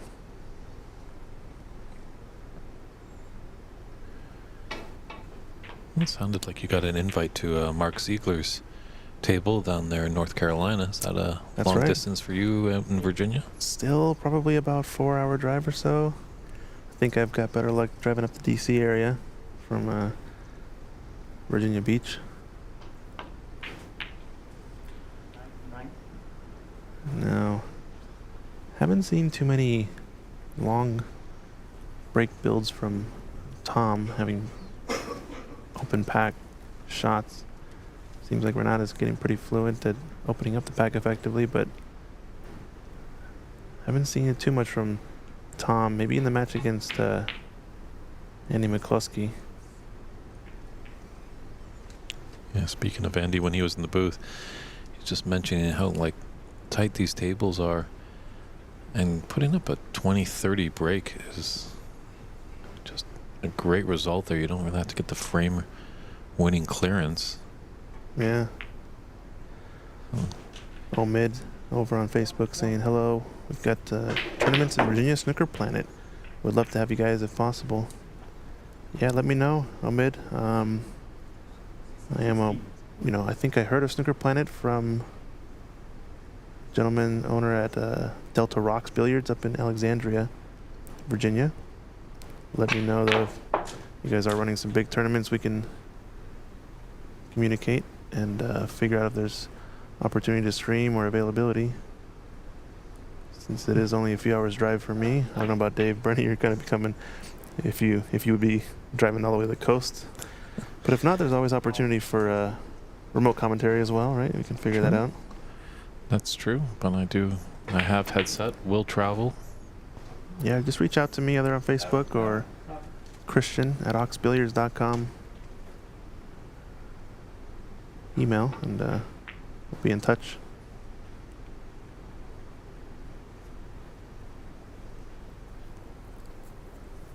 It was Abraham, I believe, the owner of Delta Rocks. That's the guy who talked about Virginia Snooker Planet. Let's see, what do we got though? It's a tricky back cut on this red past the green. I think it does go.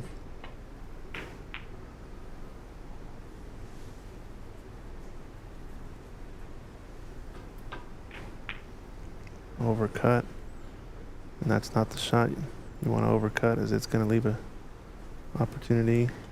The blue may be a bit hampering, but Renat is right-handed, so can stretch for this a little bit. It should be fairly straightforward. Just needs to be mindful of this red.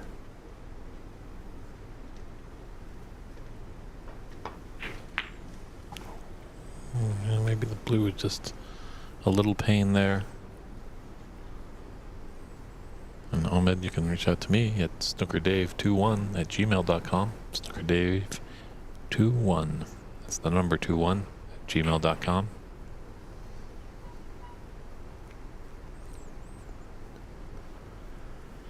And obviously this is an official USSA event hosted by Embassy Billiards, United States National Snooker Association. Ajay Prabhakar is the referee here on this semifinal one. He is the president of the organization as well, so if you guys are interested more on USSA events, possibly even hosting a USSA tour stop for next year, do reach out to him.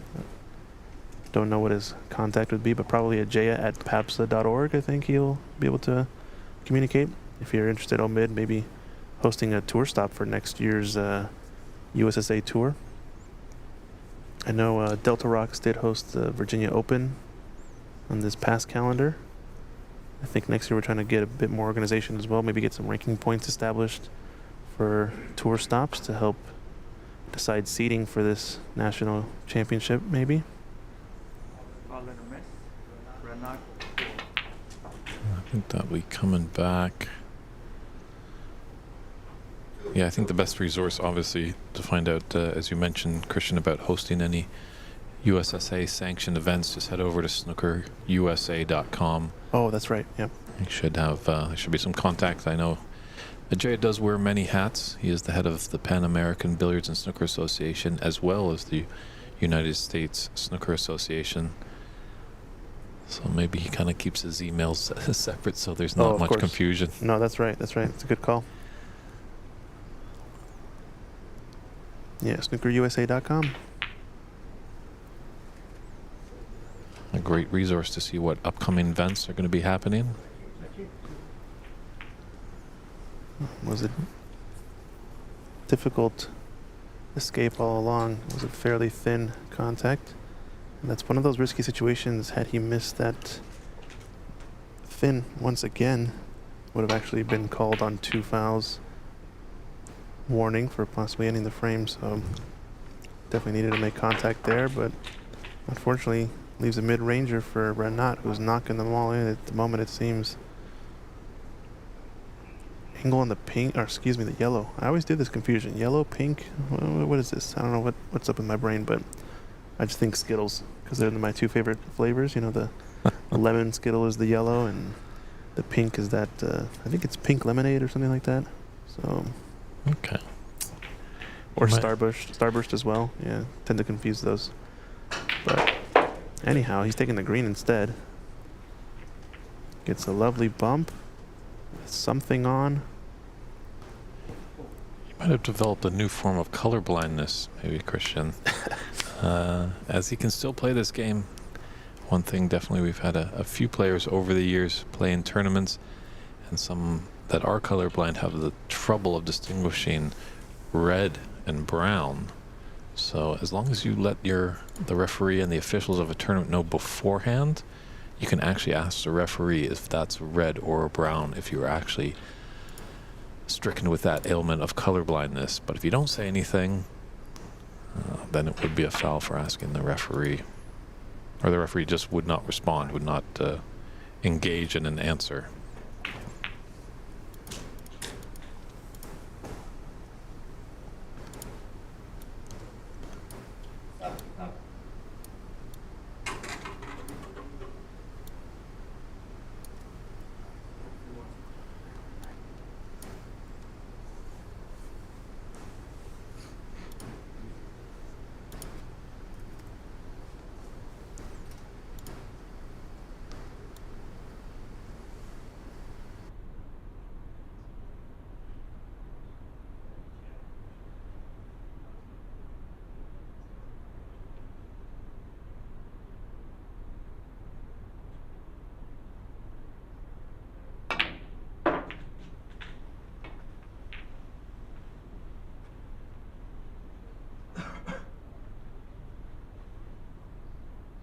Ten. Shakib 9. Miss Akib 7. That was 51. Shakib 4. Red on 10.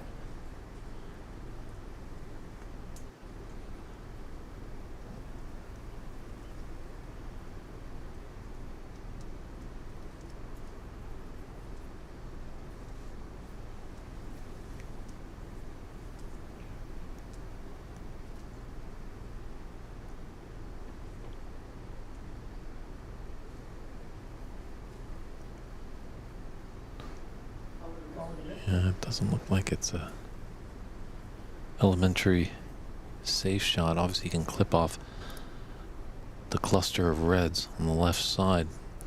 But always got to be mindful. There's that red to the left cushion. There's also the yellow that's in the middle of the table that you might cannon into.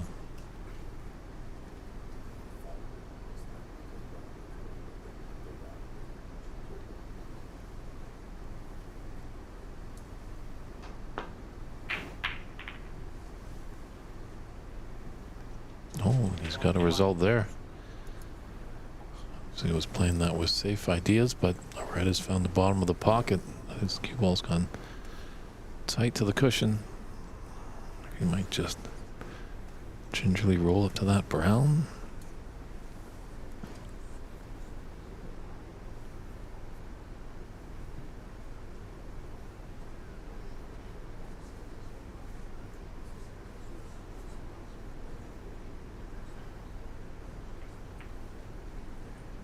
Don't. What?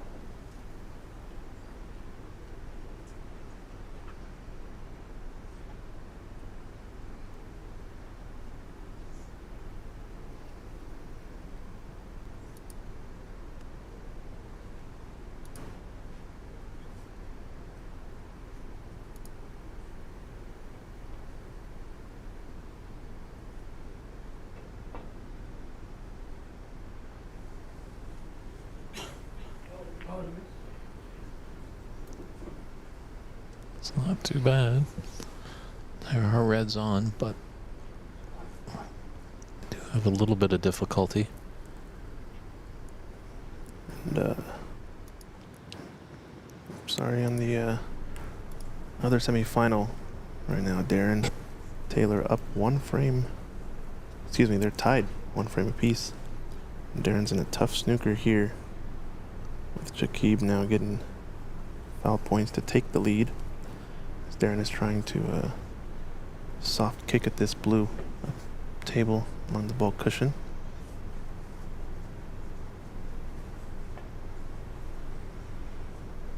Oh, he's caught the knuckle there. Oh, you missed.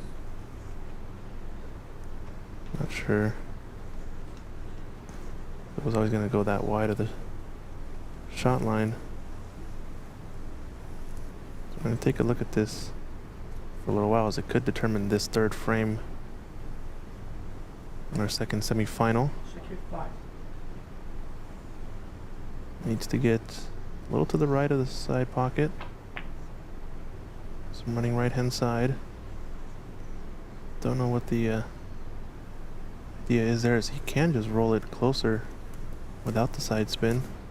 I think Shakib Oh, you missed. gonna keep putting him back here until he makes contact, because of how tight that blue is to the cushion. Pardon us for interrupting the main semifinal, excuse me, but this is a pretty crucial moment in the other semi, as winner for this frame would gain huge advantage in the match.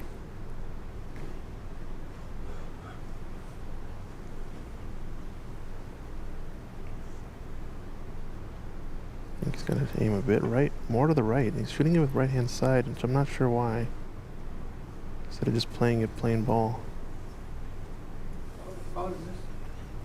I'll have to ask him about what his thought process is here. Yeah, I'm surprised Darren is struggling so much with it.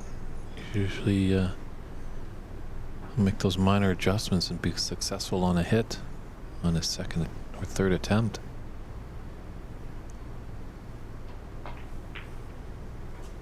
Bike Garrett's saying that that small little table that we have in the middle of the frame where you see the cameras overlap would be his table to play on.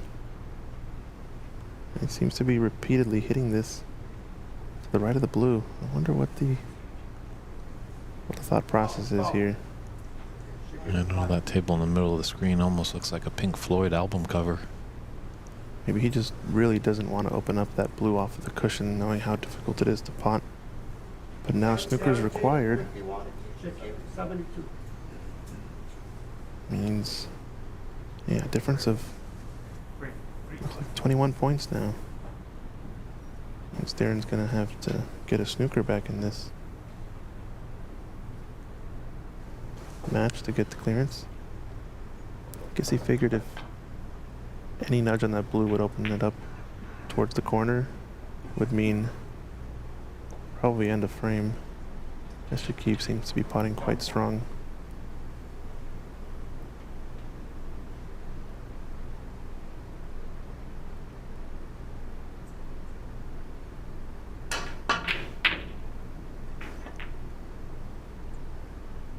And there's the mistake. So I think that's what Darren was trying to force all along, was Shakib to leave that blue over the pocket. But unfortunately now at the expense of snookers required for his scoreline, means he's gonna probably have to play here.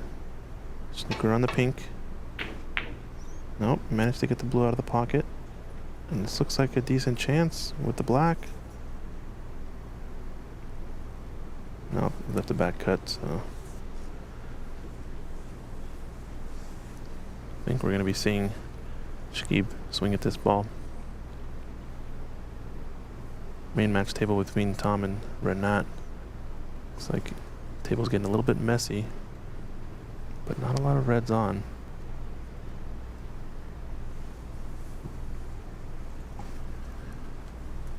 Yeah, definitely getting your ball back in the bulk area always usually is a good idea for safe, but with that red close to the green pocket, they'll be thinking other plans.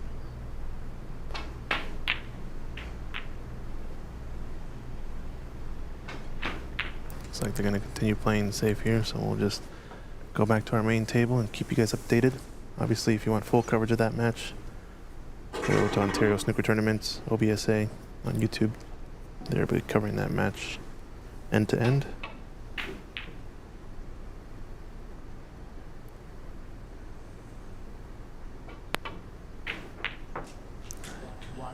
You've left an opener there for Renat, so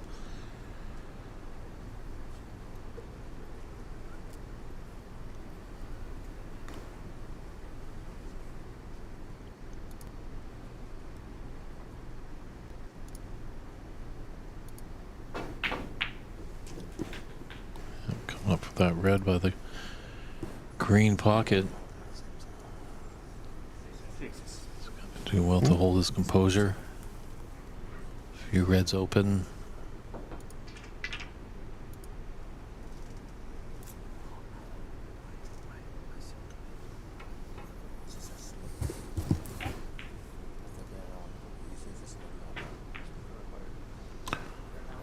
Ooh. Just rattling the jaws there for Renat.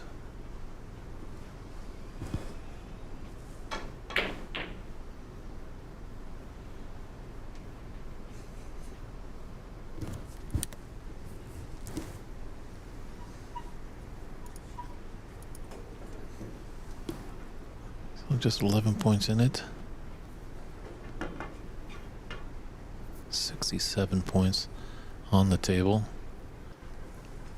It's not a clear runaway for either player in this fifth frame.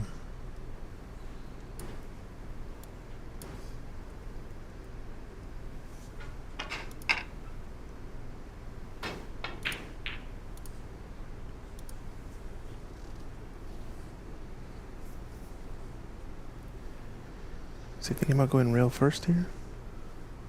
Just to get a better cue ball to come up for maybe blue or green. It's looking like he's aiming into the cushion. It's a risky attempt.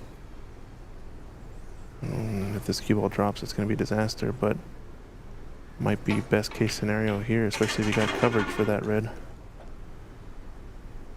How did that red not drop?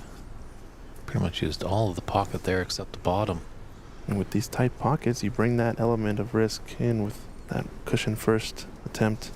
I think he ended up catching it too thick and hitting the left cushion face. Yeah, just have to tell if this I think it goes. red passes. If not, it might plant onto the other red. Oh, he's just playing safety. This is going to leak out. think you wanted to hold it behind the other red and just use the green for coverage, but very, very touchy, that shot. Yeah, I think just as he came through, he just dropped his hand and knew it wasn't on.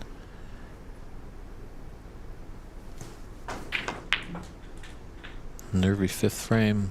Watch out, middle pocket. Oh, he knows it. It's in. Drop of the head. Moment it bounced off that cushion, that second rail, he knew. Boy, that's a terrible feeling, just watching it. You can't do anything. Obviously, Wow. if he was run to grab that cue ball, it'd be a 7-point foul. So all he can do is just watch it go into that bottom of the middle pocket. We'll see if Renat can capitalize on it.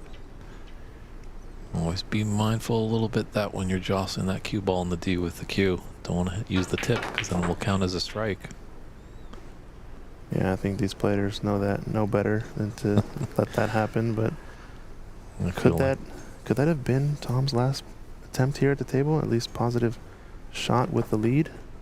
I wonder what he's going to come back to the table with if he gets a chance.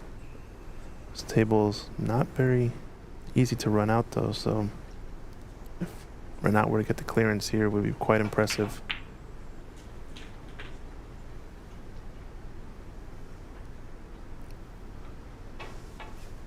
Six.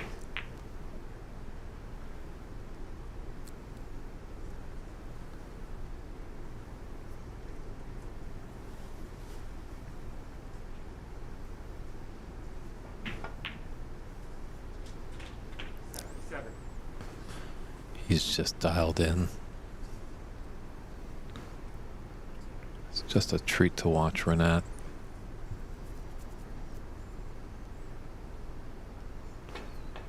And actually, his profession is actually a truck driver. And one time he was out on a job. He had the empty truck and he was driving westbound to pick up some freight.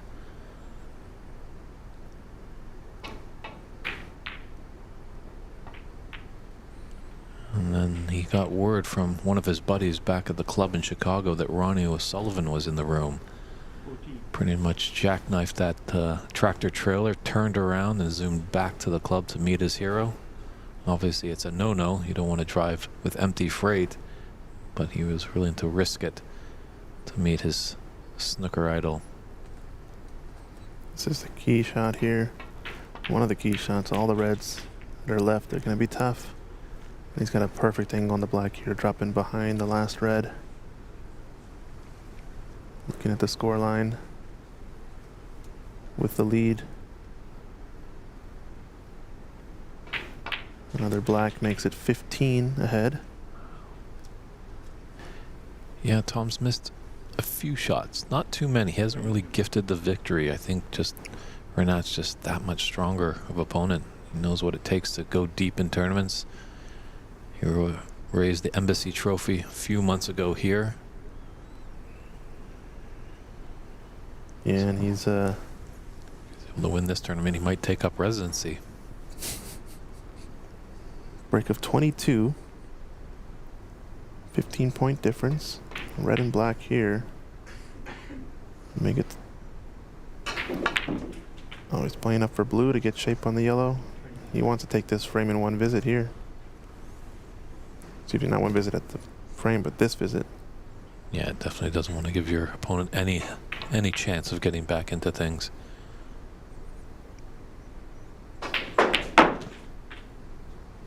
Now a 21-point difference. 27 on. Oh, I think Tom's going to be coming back to the table.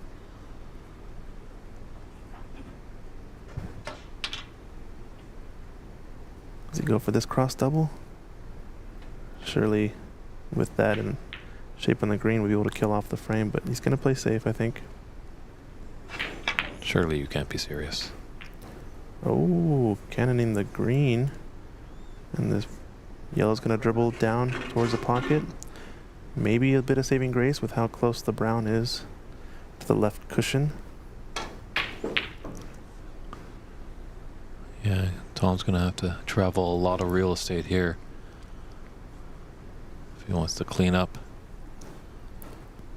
Yellow in the top end, the other family colors up in the bulk area. Come back down for the blue. Pink is a little bit off this spot, but definitely not safe, so not a terrible problem. Biggest part about this moment is that he's pretty close to this bulk cushion,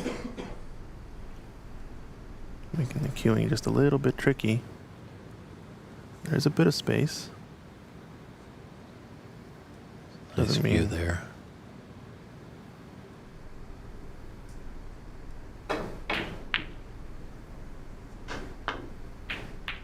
It's a nice camera angle of that last shot, as we say so many times when a player's up against the cushion with the cue ball or just a little space. He didn't have a lot of the cue ball to work with. Renat 53, Tom 32. So, now it just needs yellow and green to put us in the Snooker's required stage. Got the lead of 21 points and 27 on the table. Darren and Shakib still battling it out in this frame on the blue. As you can see there, still one snooker required for Darren Taylor.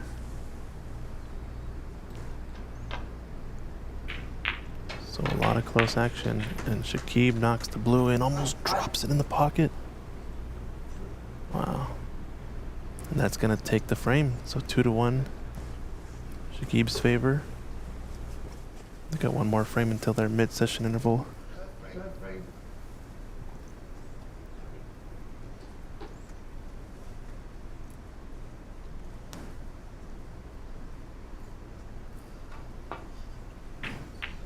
This looks close. Natural cue ball to come up for Brown. So the 21 point lead and 27 points remaining. Renat's gonna need not only yellow, green, but probably brown. Yeah, brown would be his frame ball. He needs 7 Green's points. his frame ball, but Brown definitely would assure it.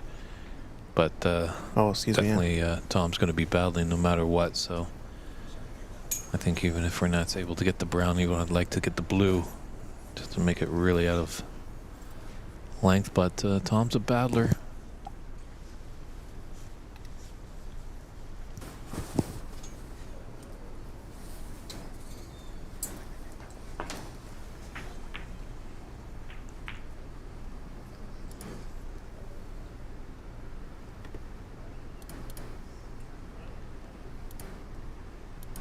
Is there a pathway there?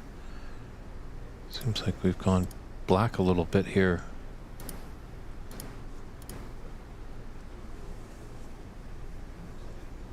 Looks like there's the team from Tasty Choice and Embassy. Saying hello, hello. Shout out to the staff here, making it all happen. Eric as well, Tasty Choice and Embassy Billiards. Great hosts here.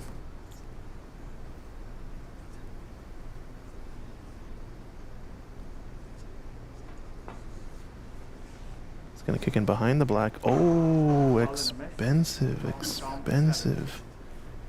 Is this what Tom needs to get back in the frame? Is this totally there? I think maybe he was trying to run it with a bit of right-hand side. And Saving grace, that black's gone a little close to the side cushion. Blue is rather safe, so it's not an elementary run out. It's going to require some skill, some developing of balls, but if there's a man to do it, Tom Limor can pull it off. Had a great resume as a coach. Really enjoyed watching him all tournament long.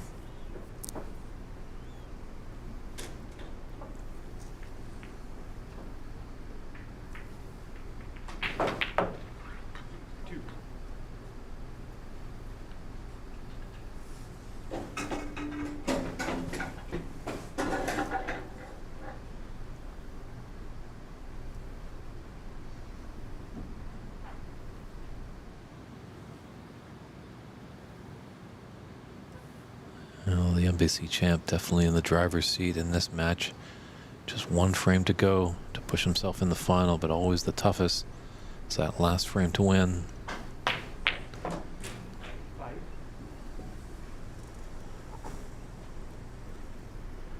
Now that he's back in the frame here, Tom, 9-point difference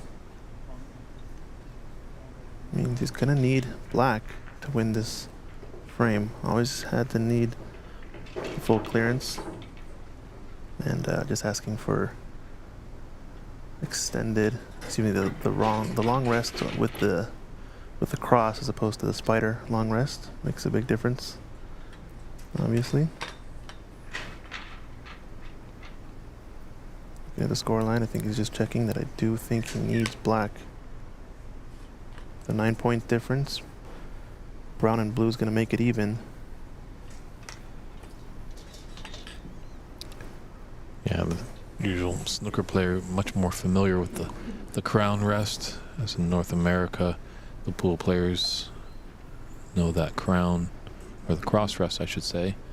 The snooker players are more akin to, and then the crown rest is more prevalent in the pool game. Sometimes you see some more North American snooker players using that crown.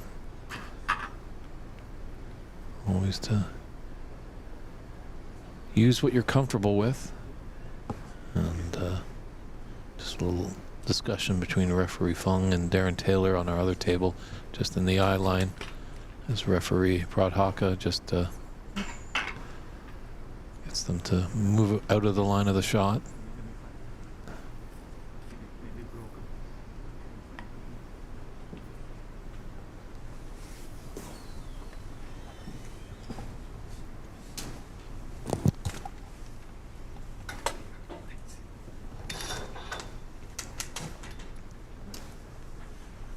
Thank you.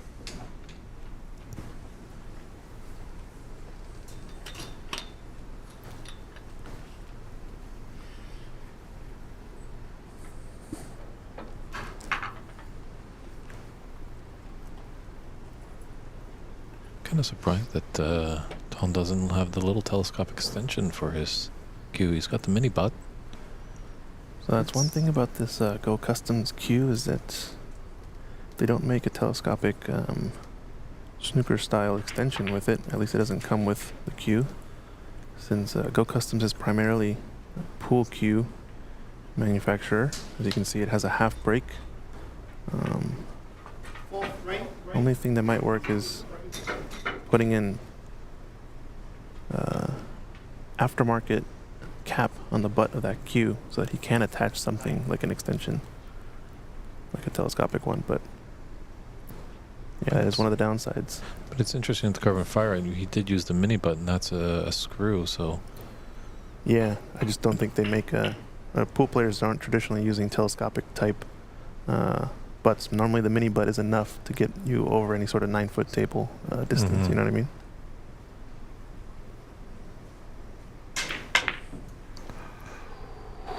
sounds like a bad contact there. 9. Well, that's just probably his last shot. So not just getting the cue ball cleaned. Just want to make sure everything is ideal.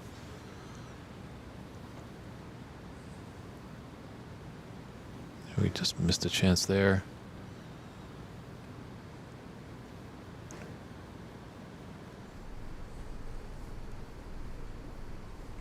But Renat does need blue and pink to put himself into the final.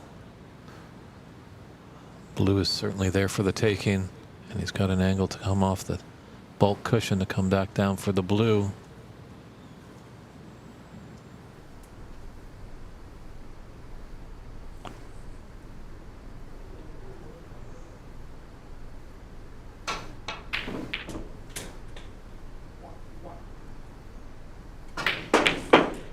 After the blue come down for the pink.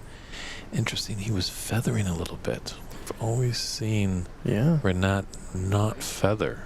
No, he does feather, but I mean, he had that long backswing and prepped for the last forward stroke and hesitated there, decided to pause it and start again.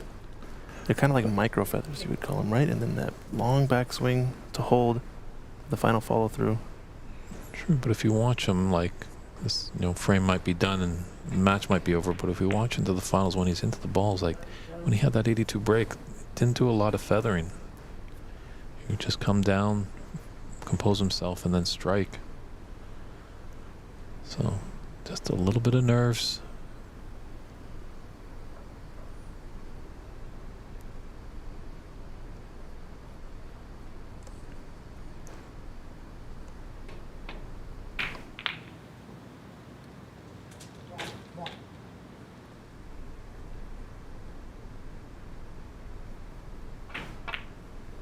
Trying to take on the double. Looks like it's going to be close.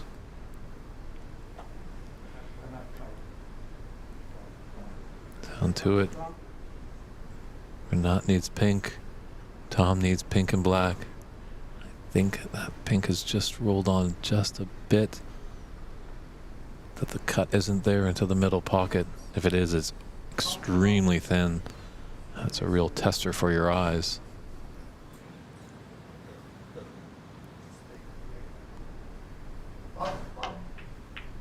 Oh, he drops did it. it. Wow. That was an incredible shot there by Tom.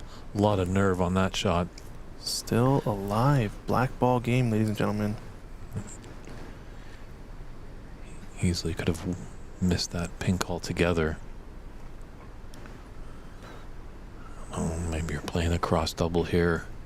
Element of safe. Obviously, the cue ball is going to go back up table. Give a chance. Maybe the black can just roll into this top right corner. I think he's gearing up to go for it. Long pot Tom.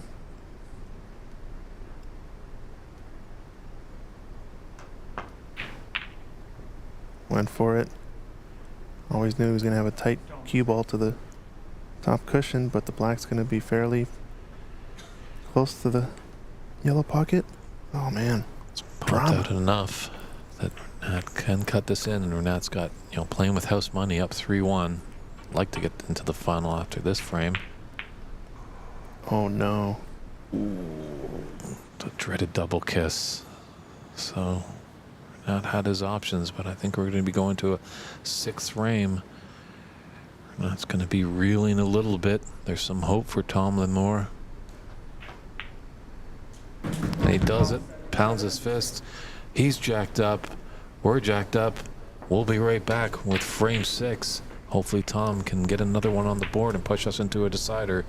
But hopefully Renat the Bear Danka can push his way into the final. We'll see what happens when frame 6 commences in a few short moments.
Hey.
One.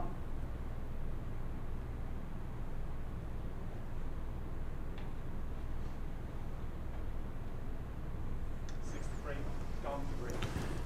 And Thomas come back to the playing room, set to break off, snatch that fifth frame.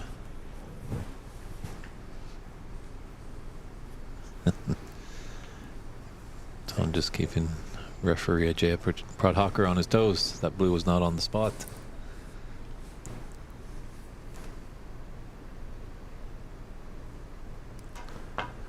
The putter is wondering if any of our American friends are going to come up to the BC Open. Well, they're more than welcome to show up, as the BC Open is an open championship. It's not a national championship or an invitational.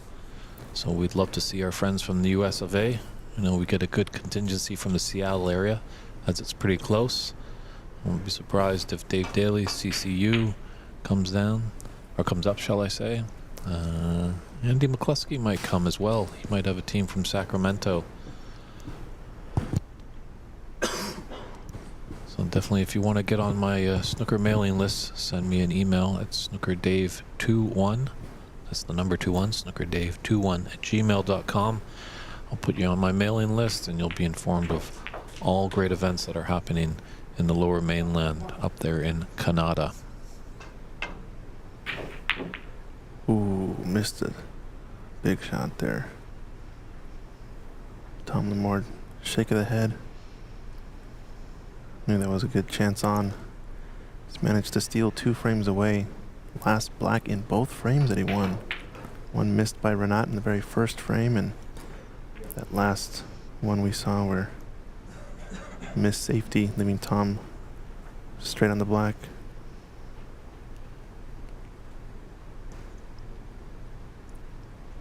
Yeah, win is a win, no matter how you get it. Can he steal 2 more? Be massive amount of pressure if he can get this one down. He's in a must-win though, so Yeah, he's kind of playing with house money. He's back against it. And if he could force us into a decider, Renat's really going to start reeling.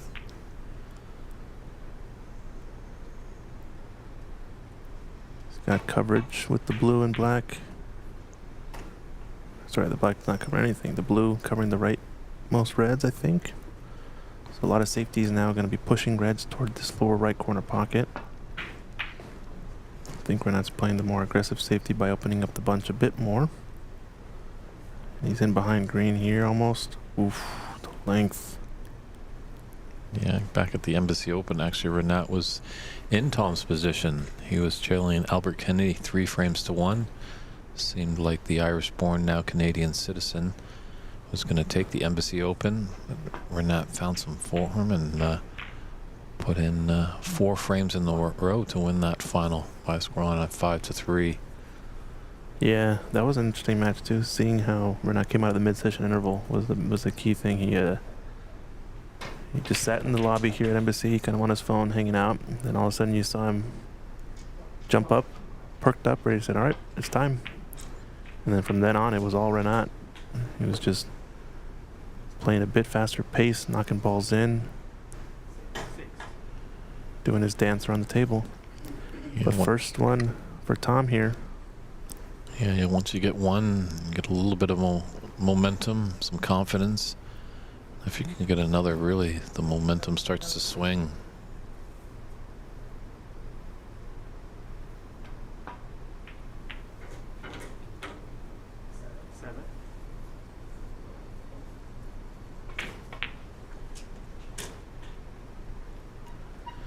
It's on the wrong side of the blue, but with the green off its spot, there's a bigger area to safely go in and out of bulk to come back to the top end of the table.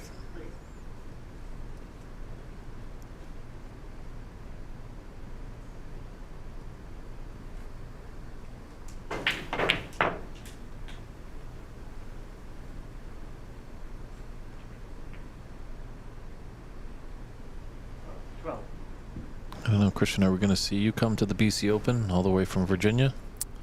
I'm not sure. Chances aren't looking too good, but you never know.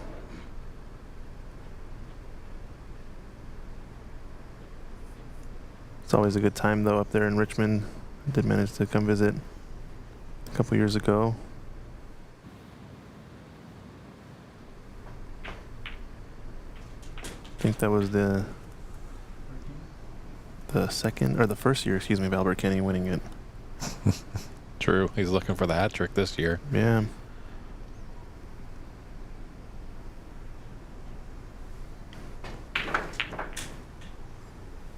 Unfortunately, we're not going to have it streamed, but if you are in the lower mainland around Richmond, Vancouver, and British Columbia, December 14th, we're going to have our annual shootout tournament Christmas party. So always a fun atmosphere. There's cool drinks, some delicious food, and the snooker shootout format. 10-minute frames. 10 minutes could change your life. Shot clock. Really exciting stuff.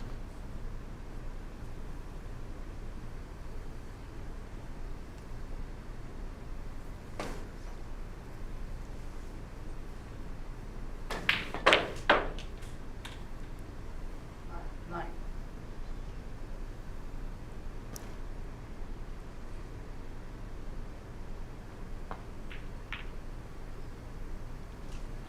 Ooh, almost didn't get that to drop. It just has an angle left for the black here into the same pocket. Also has choice of a long blue if he doesn't prefer bridging over the cluster.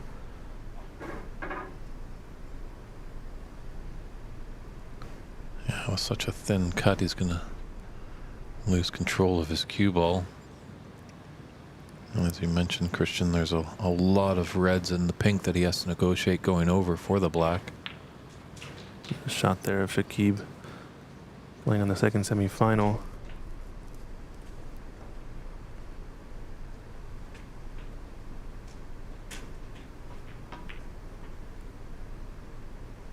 Yeah, it was always a thin shot, that one. 90. Yeah, the Potter's saying it'd be nice to have their commentating with Dave. Yeah, I'd love to join, but I think it's going to be maybe come down to a matter of expenses to come visit, as it is a trek to go all the way to BC from East Coast United States, right?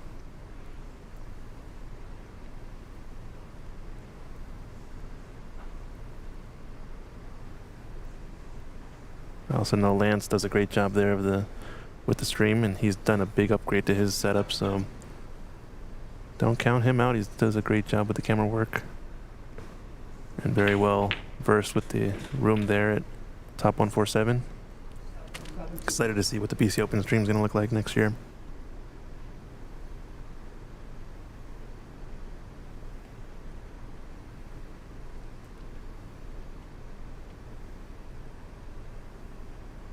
It's a tough game with 6 pockets open, but that black has covered up one of the top corners, so now only 5 pockets that the players have to deal with.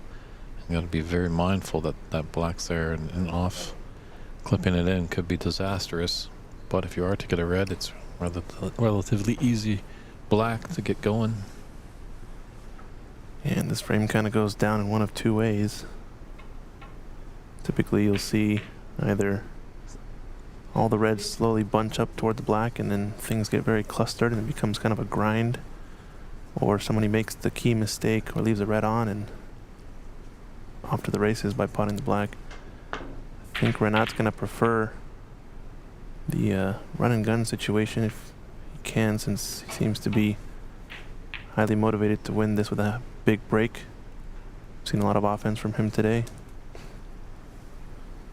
Tom Limore using sort of the more tactical side of things to stay in this match and claw away a few frames.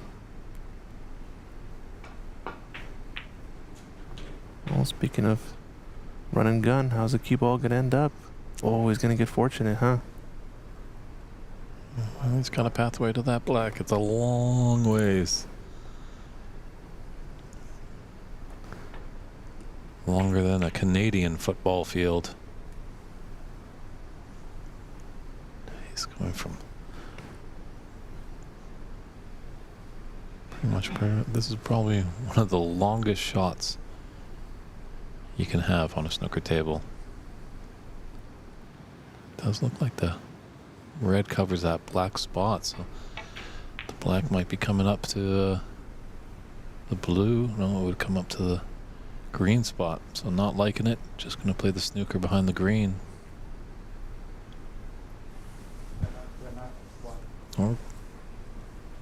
And at closer inspection, pink is available.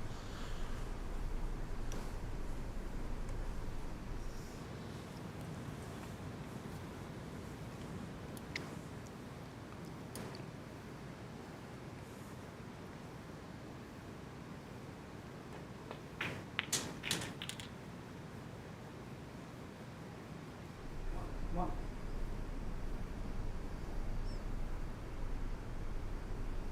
This is a pretty tough one to escape from, especially because if you manage to sail past one of these reds, you might leave it into the left middle or up in the corner, or even the left corner.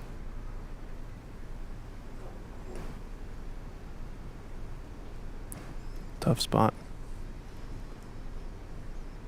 You know, interesting question. When there was the creation of this game of snooker, it's on a green cloth. So why do we have a green ball? I know obviously we're accustomed to it now. It's the three-pointed ball. But interesting, why wouldn't you make it a different color? Is there something that just is pleasing to the eyes with yellow and brown? Because a while ago they did have Snooker Plus, and Snooker Plus, short-lived variation on the game of snooker, had a purple and orange ball.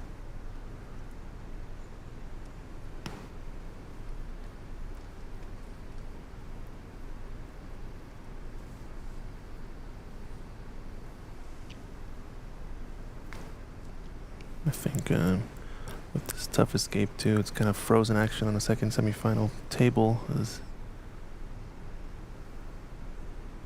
Tom's in a tough one here and taking space next door to allow for a shot on the cue ball where it's landed over there. Let's see what he goes for here. He's going to play 3 cushions or 2 cushions. Just nestle into the pack. This is going to be a bit pacey. He hits the blue. And a miss. Red knot 5.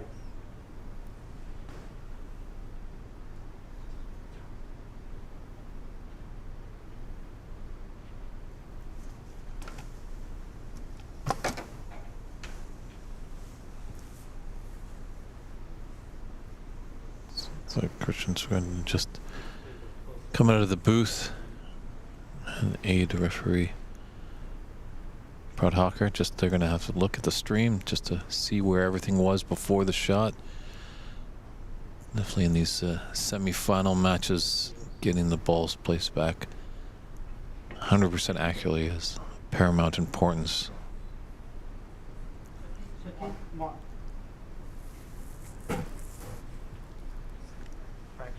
Fraction for between fraction. No. I think it was a little bit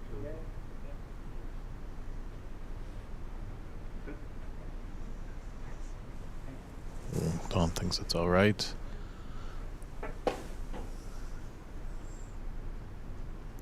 Christian just showing Renat as well where everything was before Tom took his strike. Jay just wants to get one more clarification, just make sure that cue ball is exactly where it was. So here comes the second attempt.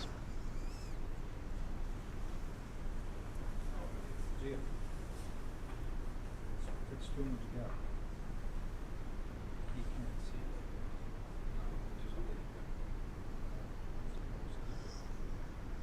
it. Renat just has a little concerned. I was a bit more happy where it is.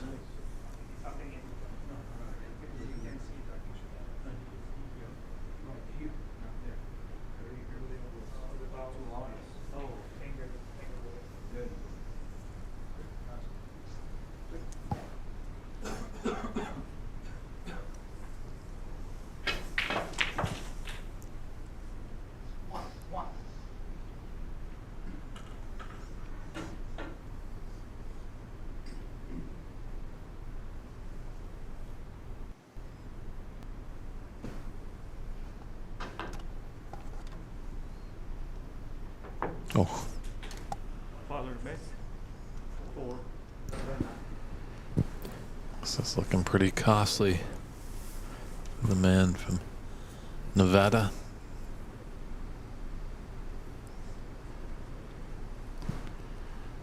These are the happy times when you can sit in your chair and just watch your opponent struggle as they're in a tough snooker to escape from.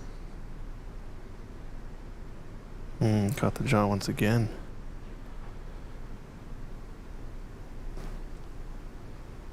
Gotta check. Don't think there's a free ball on here. 4, red mat.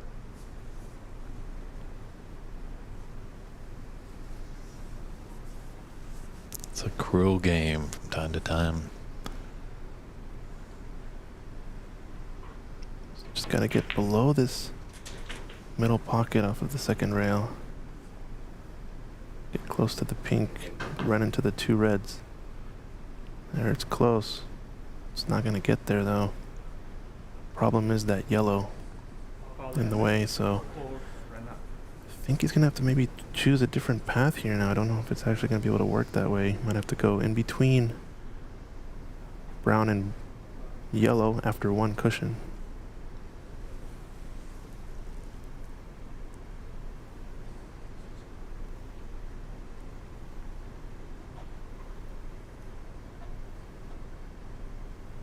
Come off the bulk cushion and maybe hit a red just left of the pink, because that black is covering that pocket. Yeah, it's always an option. Problem is catching the right side of the cluster there, not selling a shot out. It's gonna be the hard part. I'm thinking maybe playing. He's looking at this line instead, so playing one cushion, bulk cushion first, in between brown and green, I guess, in between brown and blue. To come underneath the balls, kind of a 3 cushion, and nudge off the right side of the, excuse me, the left side of the pack.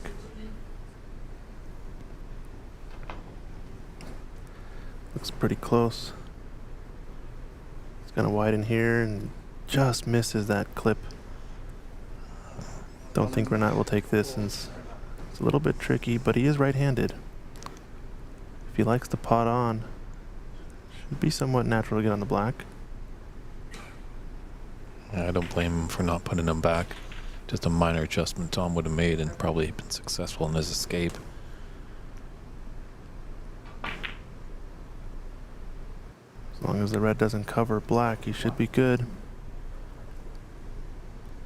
Now black's gonna spot on the pink spot, unfortunately, here for Renat, but it does go to right center, left corner. And he can play up for this red, covering the black spot right away.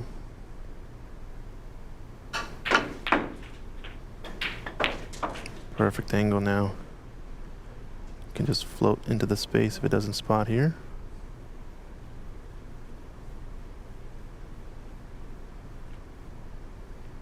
I don't know if it's going to go. Oh, Jaya. It's going to measure there with the spotting implement.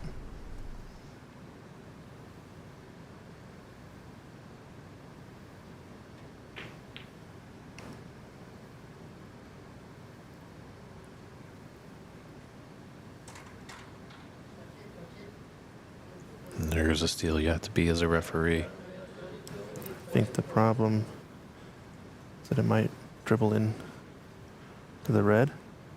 Looks like it's close.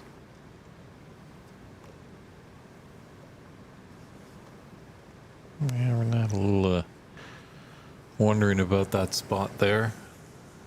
But I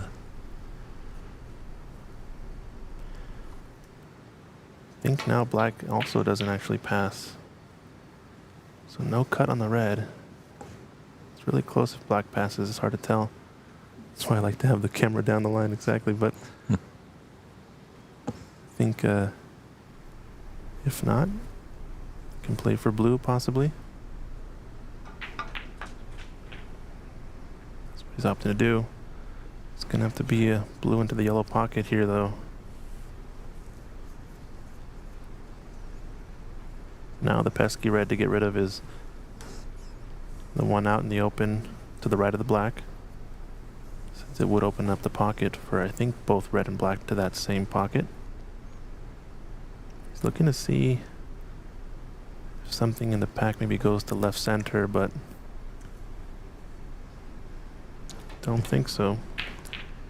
He's definitely got his work cut out for him here. Just got to be mindful of going over that red.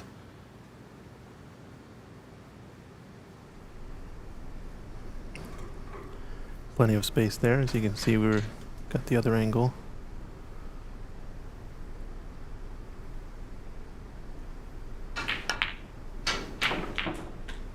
Nicely done.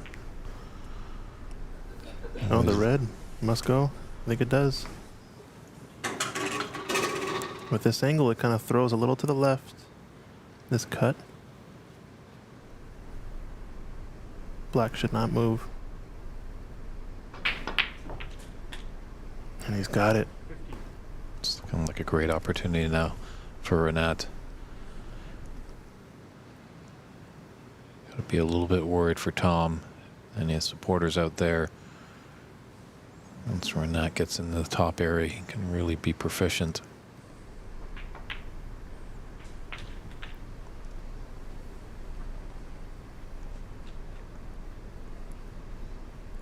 Those 4 reds by the pink. The 2 bottom ones, one will go to the top left and the other one will go to the top right.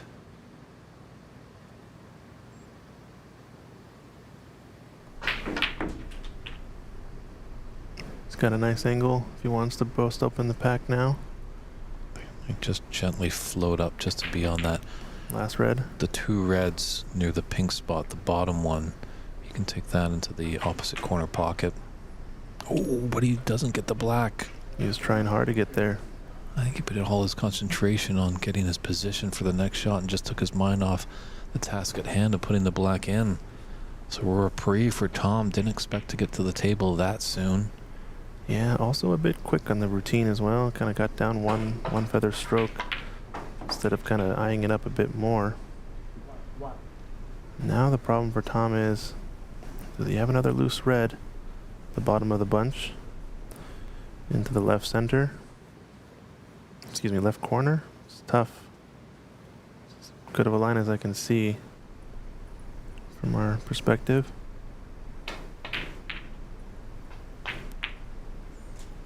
He's playing in behind this other red maybe. And he's going to have a thin one into the left center. Just don't know where his color's going to be after this.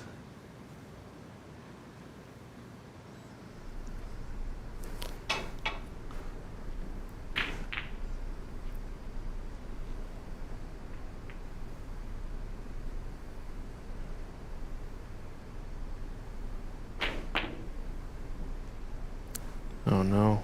Is it going to sell out a shot to the right middle? I think it is.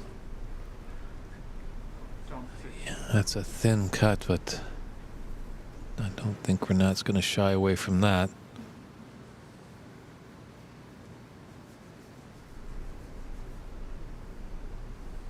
Just 16 points is the difference. 67 on the table.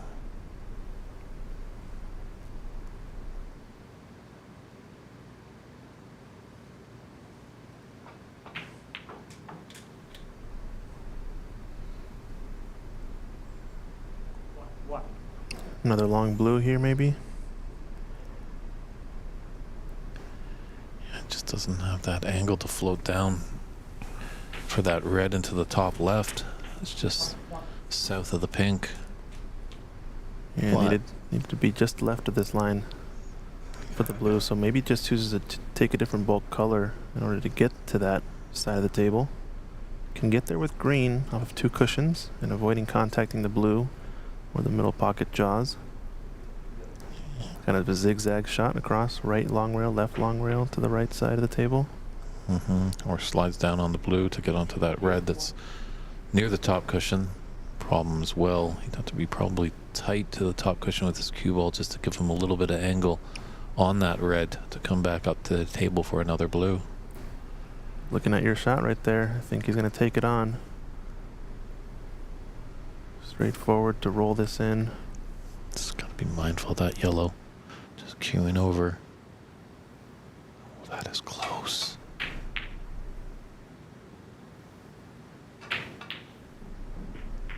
That just made that shot just that much more difficult. This referee Pradhaka was definitely eyeing it closely.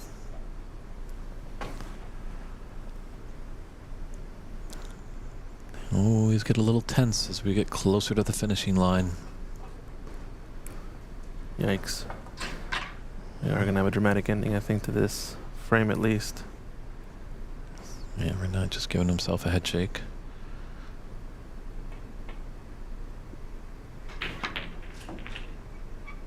One. Another rest shot here for the blue. I think these reds actually somewhat cover each other to the right corner pocket. It's hard to tell. If so, might only be able to shoot the left one into the left center. Or they definitely both go up past the yellow into the yellow pocket. Yeah, it looks like there might be a path for that. Those two reds, the one on the left. Looks like there could be the pathway to this top right corner where Tom is electing for his blue. You have to manipulate the angle a bit with some inside to open them up. So I think he has to play shape here.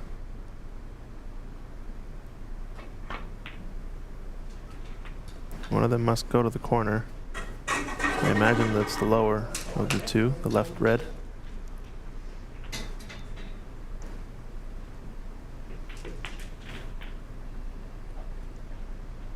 Six.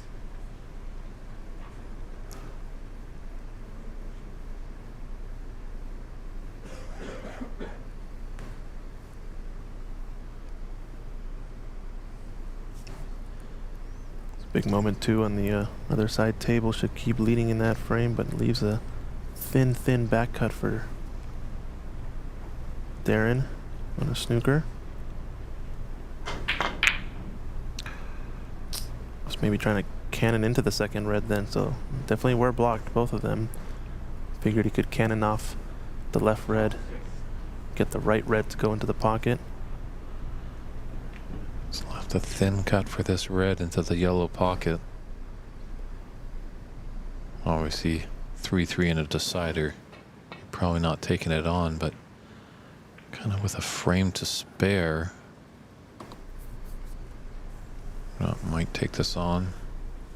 I think he is going to play offense, like you said, a frame to spare, leading in this one. Imagine the next pot to go down for Renat would surely sink the match, and that one's hard of the pocket. Is he going to be on the pink to left center? Oh, wow. Good angle to come up for that other red. It's a little bit tricky, actually, that shot to come for the red, since brown becomes kind of a big blocker. Might have enough angle to actually stun into the right long cushion and back. Tight middle pockets. He's going to go forward. Maybe a bit of inside and work it off of the bulk cushion here. Good pot. Watch out, brown.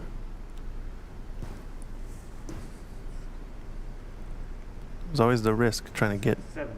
into the window for the red to the left center was going to mean flirting with the brown, so just taking the thin cut maybe here or safety. Yep, safety behind yellow. That was the length. Left a long pot on, or a snooker attempt onto the blue. Dramatic. 18 points in it, 43 on. No real color rolls, really safe. They were in the open. Oh, they were tight to a side cushion. It would be tough for either player to run out.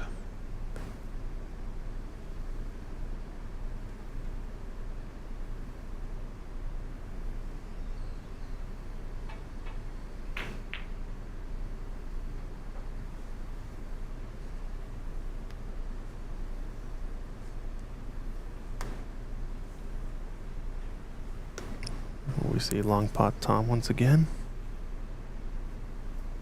Just got disturbed a little bit by something, so steps up, recompose, go through that pre-shot routine all over again. Yeah, maybe just the footing there on the carpet or something along those lines.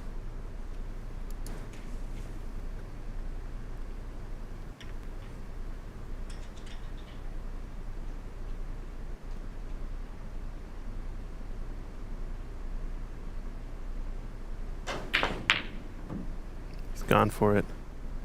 Where things gonna end up for him. Not good. Not good. Could have been worse. This is a chance. Mm-hmm. Kind of play this Tom, 35. blind cut, because it's gonna come off the top cushion and shoot himself down into bulk.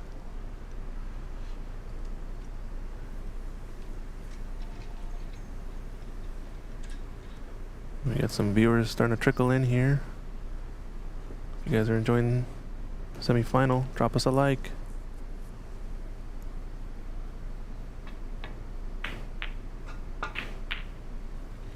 Great pot. Nothing but net. Does that seal the deal, or is he going to get funny? One. Sails past the blue and another long blue attempt to try to close out this frame and match. 19-point difference. Needs that final red to put us into the snooker's required stage. Is he gonna choose to play the green this time? Has a very similar shot to earlier, but this time he's not naturally coming down for the red into the lower right corner pocket. I think he's gonna be coming to the short side of the red this time, and that just means adding a lot more difficulty. Or does he get cheeky and just roll up to the blue? It's not a bad option. Two. Figure with the red so close to the cushion, just Tom would likely leave a shot on, but with this stretched out over the yellow, don't know if it's worth it.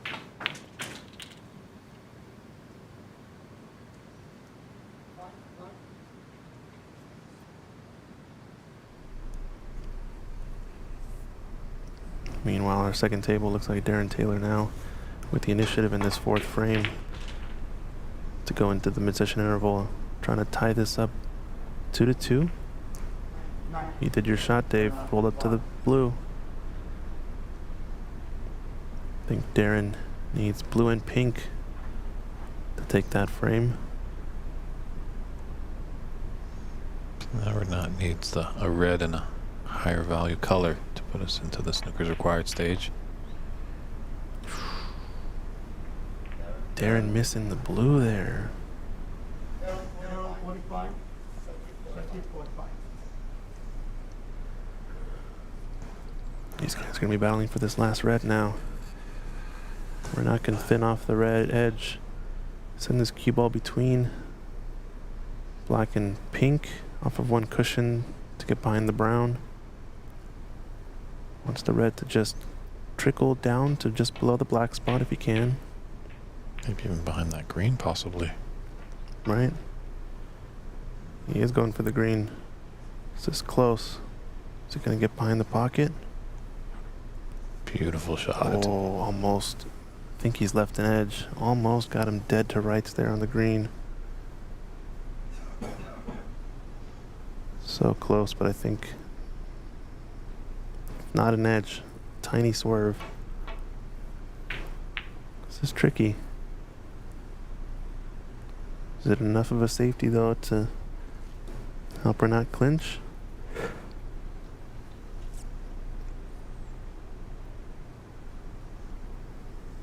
Something available. Bit of the swerve there. Knows where cue ball's gonna end up. Had the full ball all day, doubling the red. Green's going to provide some cover if the red holds up. Mm-hmm. It has. Might not like his next shot at the table here, though. Where the green sits makes it just awkward enough, actually, not to play an easy safe. Might cut the double, put his cue ball down to the top end, put the red towards the yellow pocket.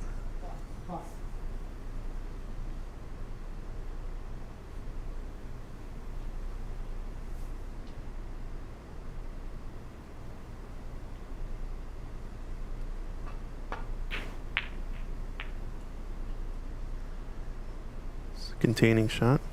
not the worst thing, as it was a difficult situation, and by pushing the green a bit more safe, and the black safe has made it definitely more difficult for Tom to get a easy clearance.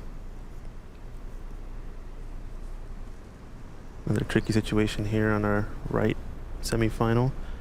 Shakib potting the blue now just needs pink or black to win the frame, take a 3-1 advantage, but Darren needs both black and pink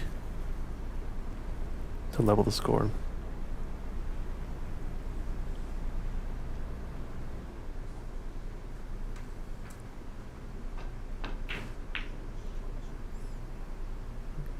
No bump on the blue. Cue ball's gonna leak out. This is a pot attempt for Renat. Black's a bit of a nice safety attempt to come in behind off of the left long rail. How likely is he to leave the red? Even does have insurance of green and black not being very available. Nope, just choosing to double it. Oh, come on, yellow? Nope.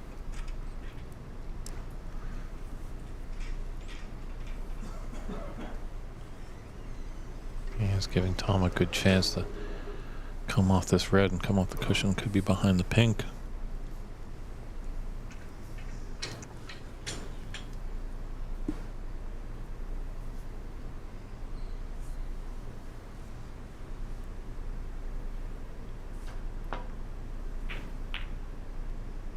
Just the classic separation safety, but caught the red too thin. Cue ball's gonna come up table. Is this a pot attempt you take on if you're Renat? It's got a 3 cushion middle, but black's a bit in the way of that. Yeah, that's a thin red.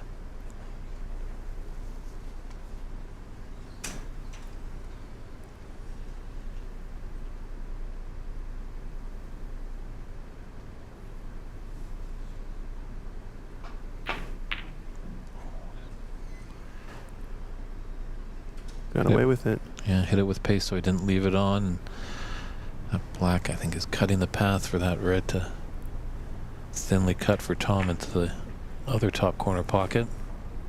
Might be the longest rest I've seen in a while there on the right by Shakib.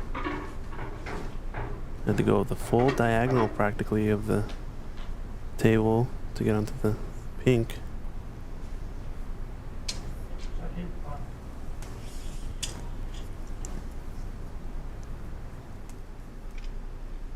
We're going to see Darren back at the table after Tom takes his shot, as they are occupying some of the same space. Watch out, yellow here. Not going to get there, but he's tight to the cushion.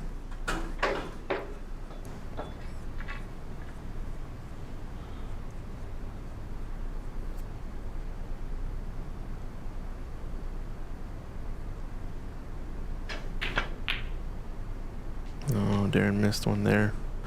He's trying to come in behind black, but he's fortunate to leave the pink somewhat close to the cushion. Nope, this is frame ball for Shakib. This is potable.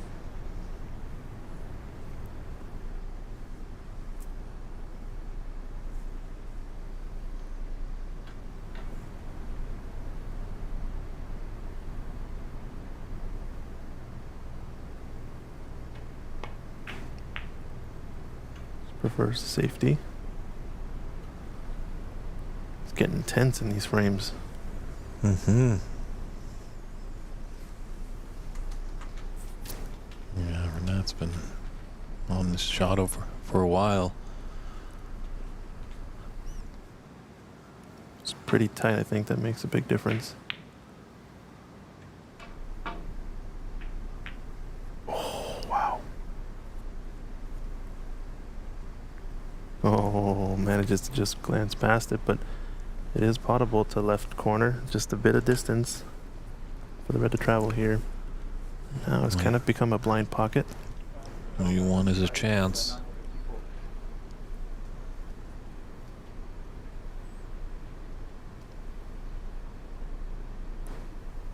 Big shot here for Tom. And for Shakib. Shakib knocks it in, and that's going to take the frame 3-1 advantage over defending champion Darren Mark Taylor, excuse me. They're going to take a 10-minute break, mid-session interval. We'll bring you the conclusion of this frame here. If you do want to watch the action over on Table 4, Ontario Snooker Tournaments, over on YouTube is streaming that table.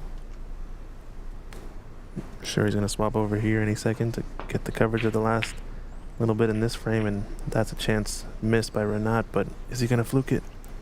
Oh my. Oh, it's going to fluke. No, it doesn't, and the blue covers it. No. Drama. Wow. This is wild stuff. Renat's fortunate enough that that pink has gone safe to the right cushion.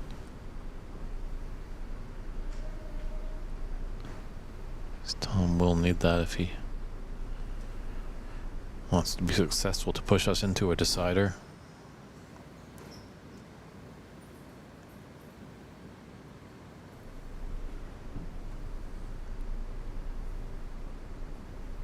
Throwing 3 cushions to the corner pocket. This is going to be close. Doesn't want it to go in off. Oh, and that surely might be the last dagger. Yeah. I don't think Renat's going to put him back there. Worthwhile attempt. Tom definitely wasn't going to go quietly. So, Renat just doing a little arithmetic in his head. Yep. 23 the difference. Essentially 35 on with that last red and black.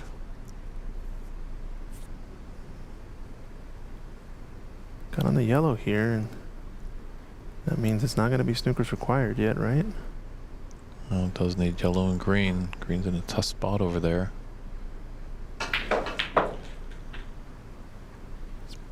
Correctly played for shape here, though, on the yellow.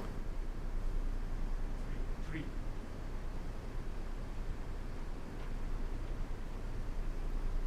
I think that yellow was his frame ball. Oh no, the yellow comes back up. My apologies as he hit the red. This yellow, the frame ball.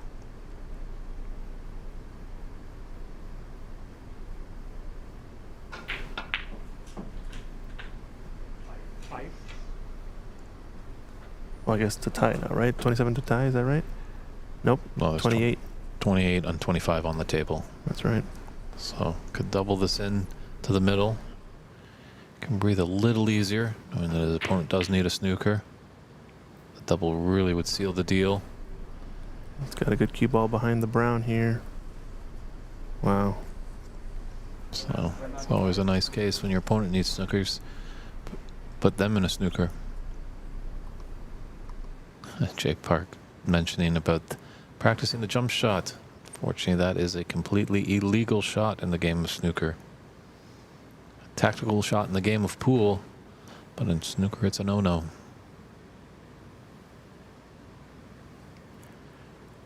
This is the type of frame, though, that Tom has managed to steal to get his 2-point mark.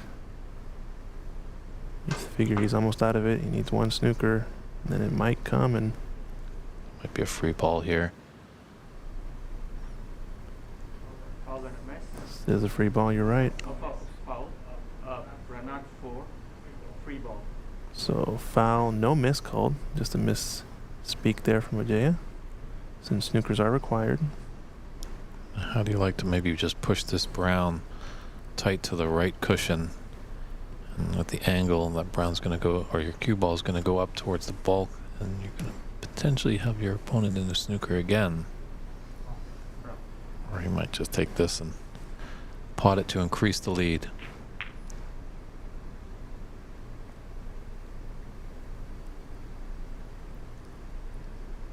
Oh, There's wow. Cap to hit it. And there's an angle to pot it. I think where the black lies, though, it's a attempt at a snooker here coming up from Tom.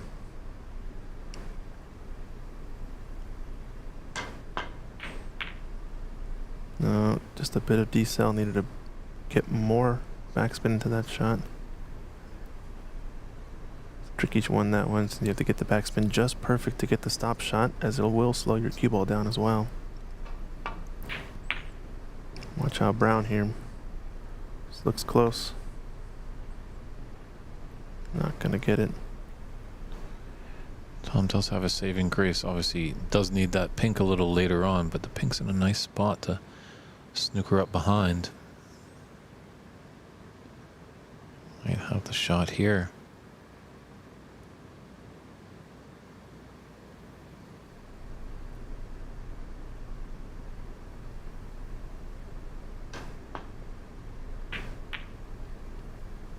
It's a natural shot to nothing coming behind the Brown. This is a snooker. Very nicely done. He needs 2 of them. I think I like going off of one cushion here and just knocking the green not too hard. Just to not sell it a free ball. 2 cushions is good as well, but again, doesn't want to hit it too pacey.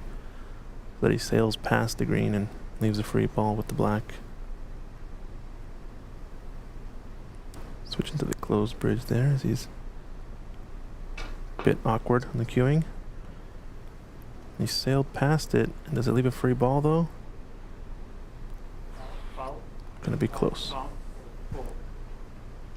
And no free ball awarded by referee Pradhaka. So Tom's got 1. Needs another. Oh, he's actually just coming to check just to make sure. I think it is actually really close, so we're gonna take a look and put the classic red next to the green.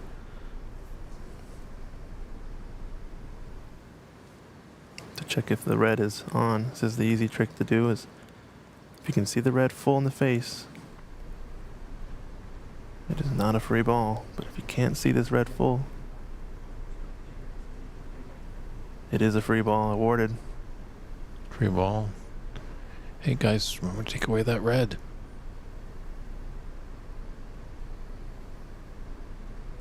Or Renat just disagrees. protesting. Yeah. No amount of camera work on our side is going to be able to figure this out.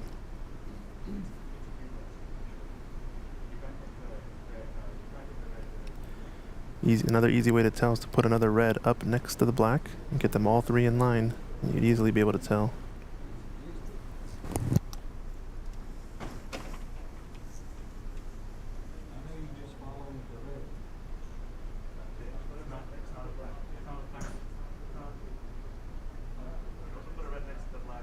Oh, okay. Another red, additional red. Another red, 2 reds. Yeah. All line them all up, circle straight. So everyone getting involved there. Christian coming out of the booth, just instructing referee Jaya Pradhakar. He does a lot of stuff. It's great that he stepped up to do some refereeing.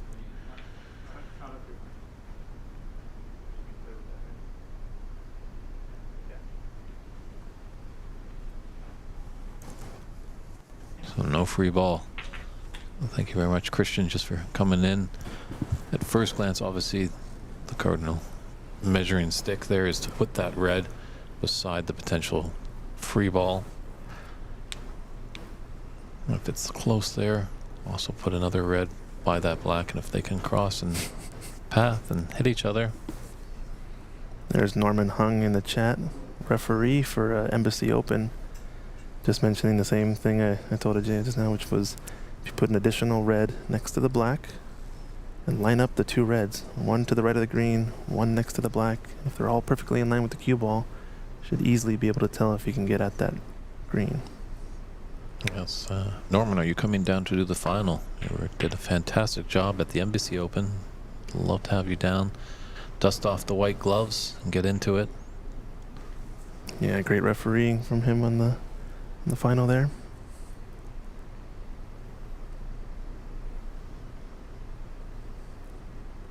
Good job from Ajaya to get the call right there. as it is pretty crucial to the result here in this frame. Yeah, at the early onset, he was awarding the free ball, but Look at Renat this. was high in protest. I mean, yeah, if you know it's right, it's right. But that is there is an objective way to measure, at least, which is nice. All good, Norman. No problem. Jaya is on the scene for this final, I believe.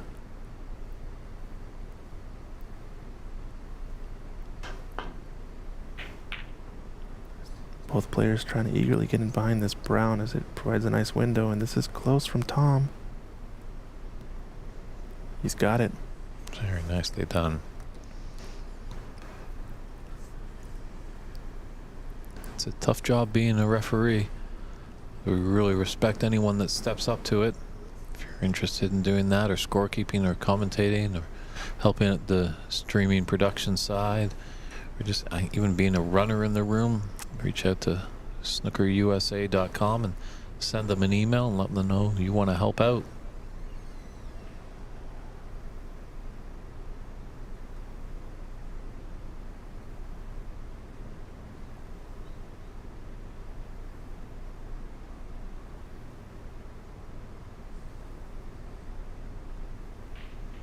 Lots of pressure here. Not running into it quickly. Yeah, the one cushion escape is tough since you're coming close to the blue, but I think it is the better choice here. As if you were to miss the two cushion escape, you're likely going to run into the pink off the bottom side. More difficult to judge as well, maybe. Big shot. Oh, just sailed past it. Tom, pull. And that's the snooker he needed. Let's get a Game on. replay of this snooker here from Tom Limor. That brown ripe for the snooker, being about a ball and a half lengths away from the right cushion. Great job in forcing the mistake now. So he simply needs the clearance. Problem is pink is out of commission. It does lie for a decent double attempt.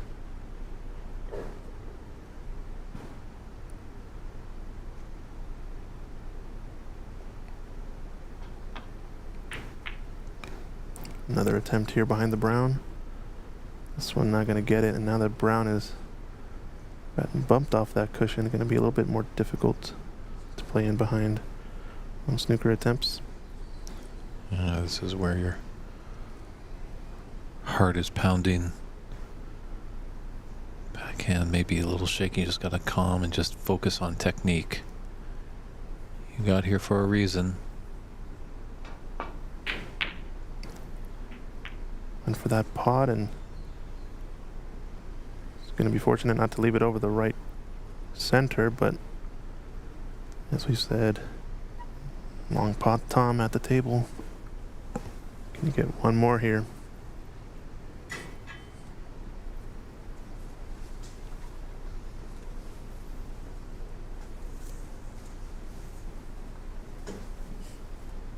Both players on our second semifinal coming back just now. Getting ready to go.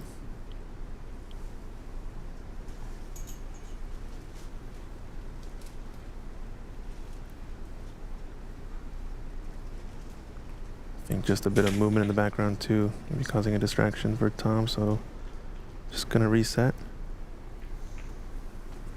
Nice drink of water, cool the nerves.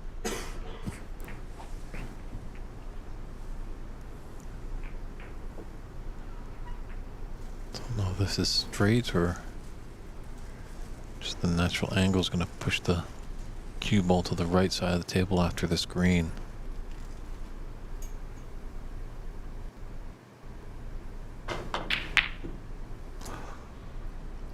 No fluke there. Oh no. Uh-oh.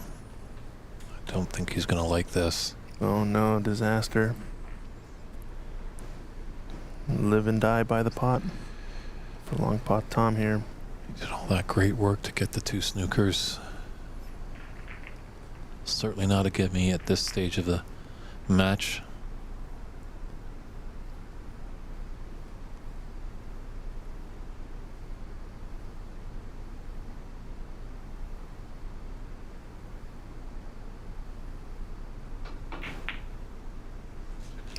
Green is there. Not even playing shape for the brown, really. Just needed to get that ball down. As we're back to snookers required.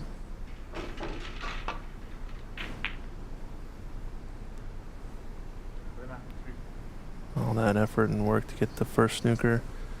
Now it's back. Same scenario once again.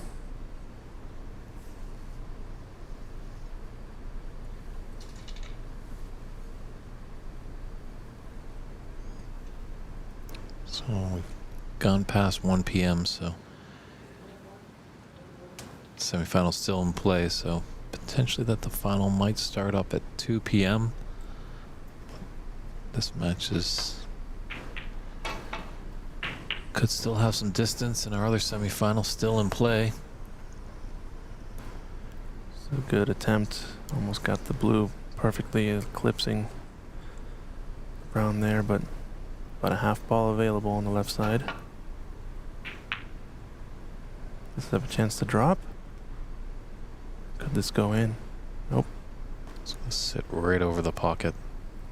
It's not the worst scenario for Renat. Unless Tom can eye up a solid snooker after potting this brown. I think you have to pot the brown here since it's pretty difficult to not leave it on.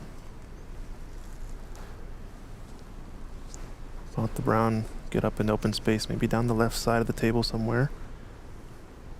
And use the pink as your snooker attempt on the blue. It's a tall order. Yep.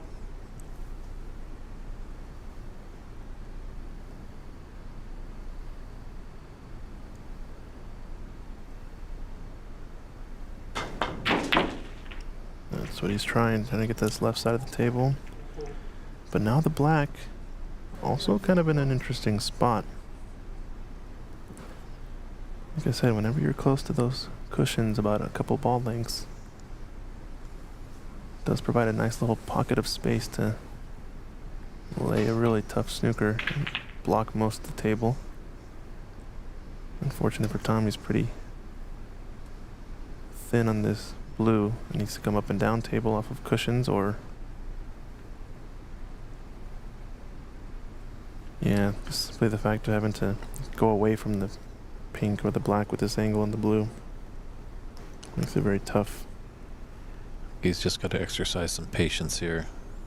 Just conservative. I don't see the snooker here, so just make sure blue and cue ball are safe. Containing safety, yeah. Boy, we got some drama here.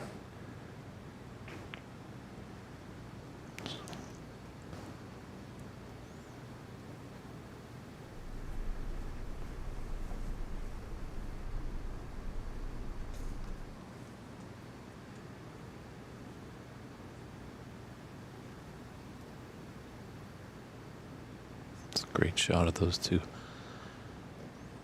combatants right there.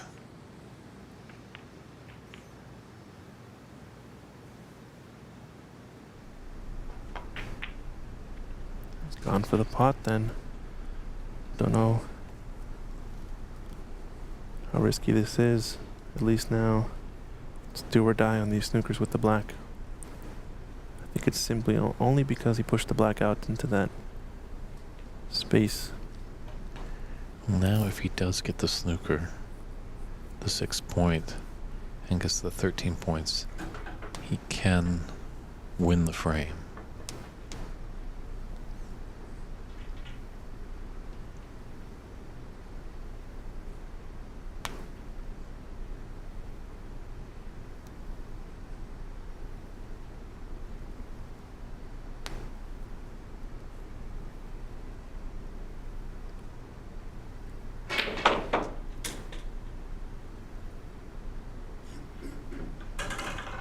Going with his opposite hand here.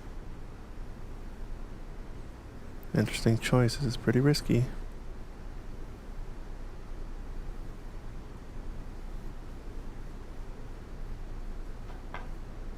Oh my goodness, can you believe it? He missed the pink. No way.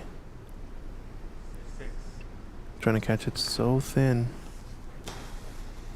Just not to nudge it and expose it to the right middle pocket and trying to get a path to get in behind the black. It was there. I see the shot he was trying. But yeah, why did he use his opposite hand? Double attempt now, I think, from Renat. Off the black. Well, we're in a similar scenario still. Black somewhat out in the open. A little bit out more off the cushion this time, so it's going to make it tougher. But at least now the angle with the pink has a bit of a line going toward the black. This can come in off of one cushion. Push the pink up table. It's awfully risky though, because he's probably pushing the pink close to the right corner pocket, the green pocket that is. The tough part is now he needs the 2 snookers. Before he just needed 1, but then the very clumsy, I think, foul on that pink as he was hitting it with his non-dominant hand.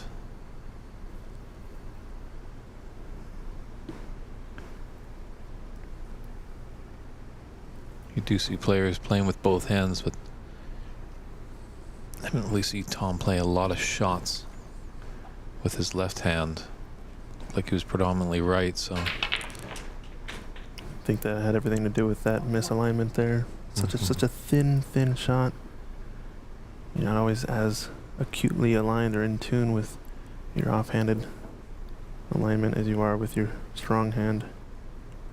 It's gonna go up table off of the right edge of the pink. Excuse me, left edge of the pink. uh-oh. Trying to come in 2 cushions. Oh my no. goodness, how do you lose the match there? Commiserations for Tom Limor. A great effort. His debut U.S. National Opens gets all the way to the semifinals, but Renat Denka, you are moving on to the finals. That will happen maybe in about an hour's time or so. We'll see. Definitely, I think, check back with us at 2 p.m. Strong victory. Renat takes it by a scoreline of 4-2. Looks like he was going to pull away at times, but Tom did make it tough, made him think a little bit. So we'll just step aside. We might just put on our other semi-final, but we might take a little break in the commentary, just rest our voices, because we got a big final coming up a little later today. Renat Denka, will he be taking on the defending champion Darren Taylor, or will Shakib Karam force it to have a new U.S. champion? Only time will tell. So we'll see you soon. We're going to step aside. Christian Younger's over there. I'm David Burney. And enjoy that other semi-final. We know Rob Richards is doing a great job over there providing commentary, so check it out on the Ontario Snooker Tournaments page on YouTube. And we'll see you soon, everybody.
10.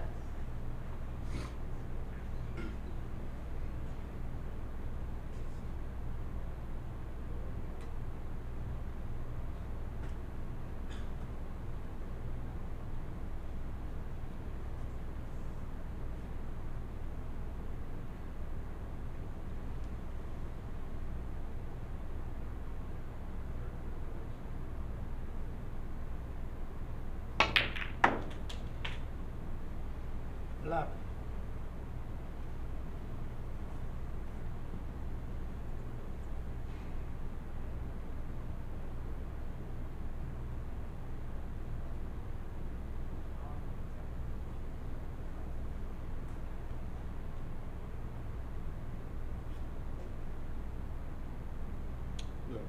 Blue.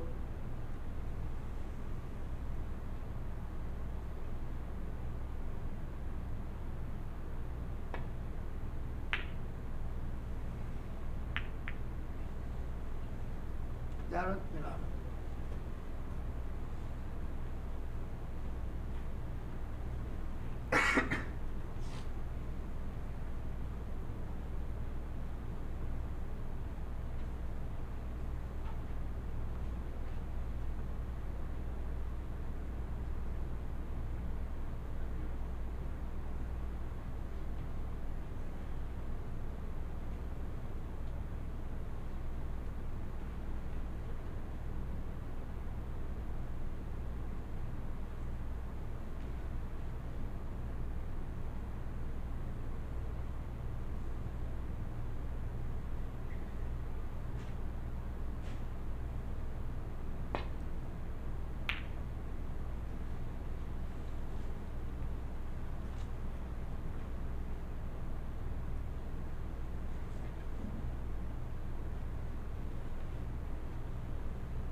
One.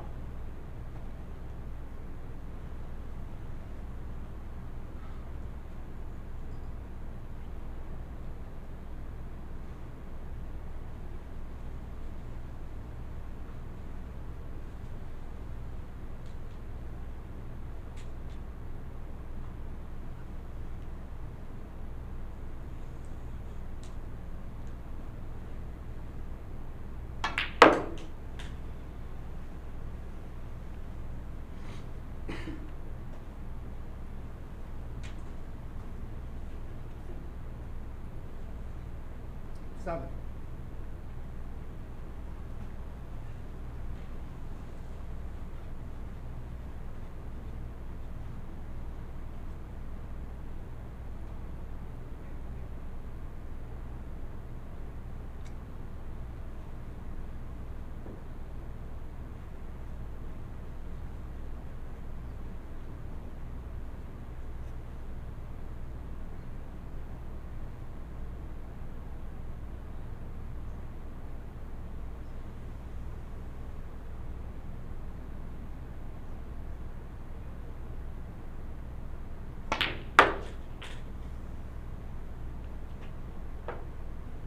Eight.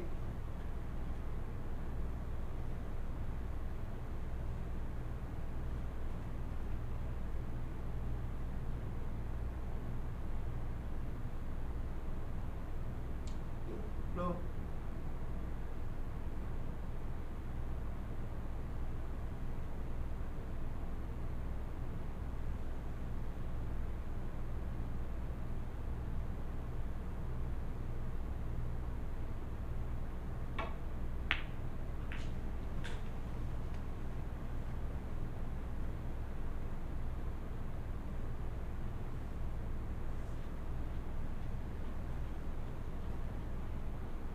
Thirteen.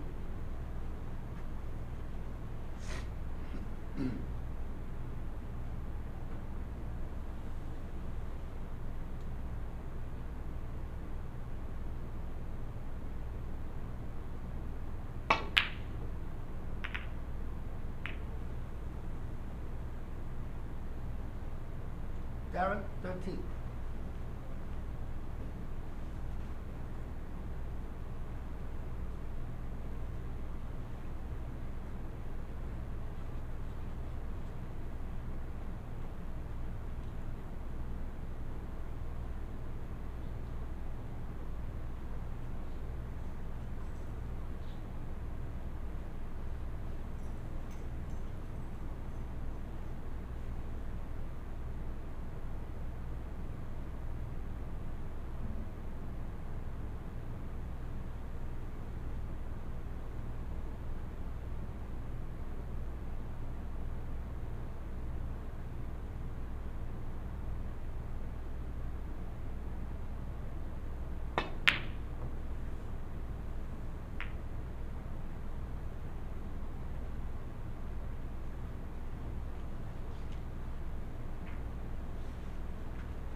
One.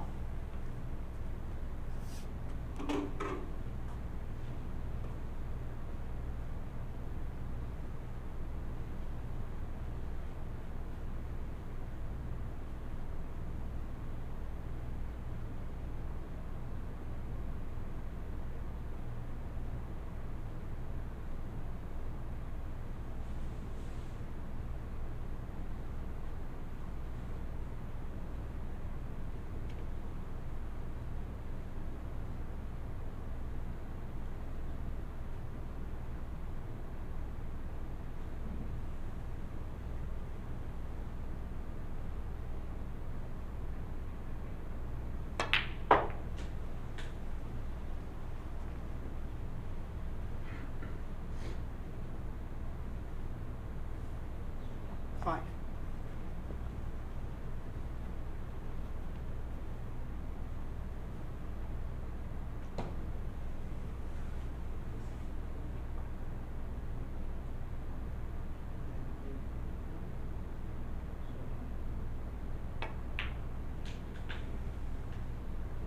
Six.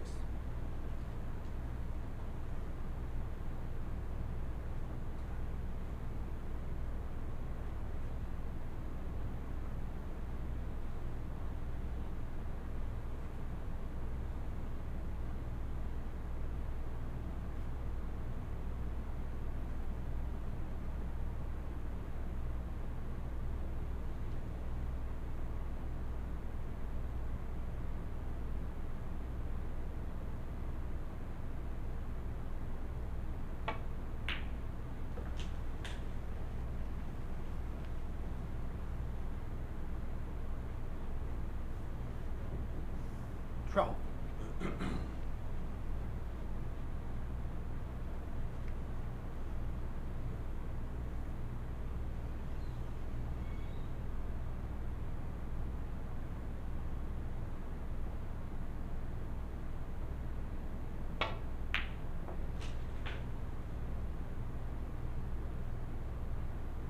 13.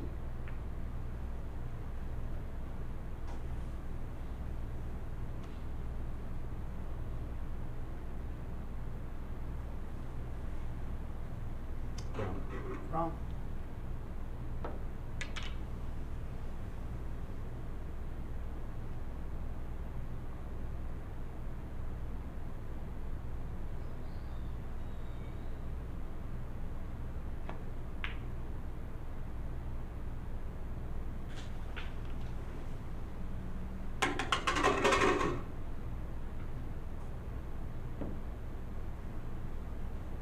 Seventeen.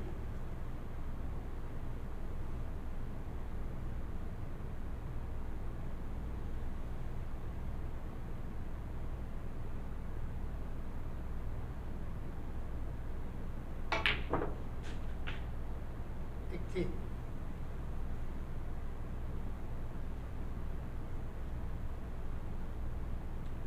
Black.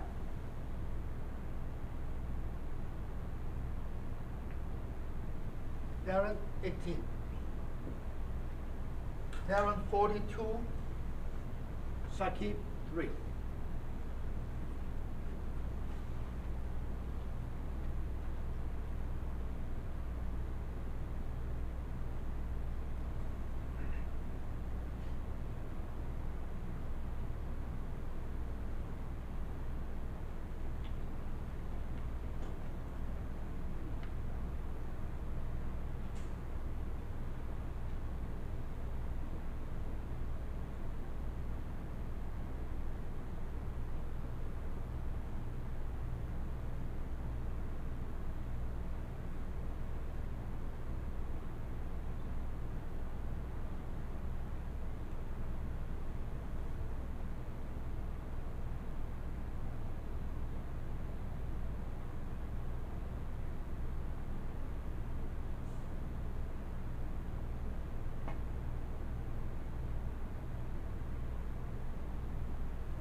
Calling a miss.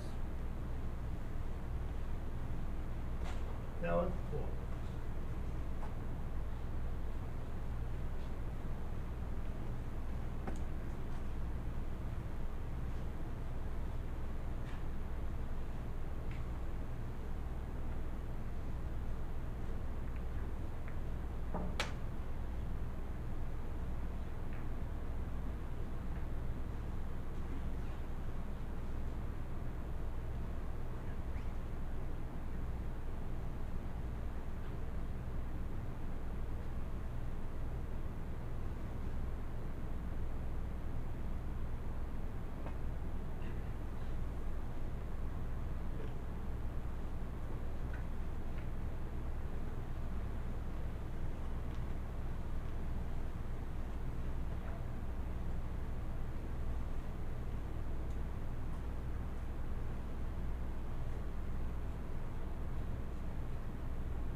One.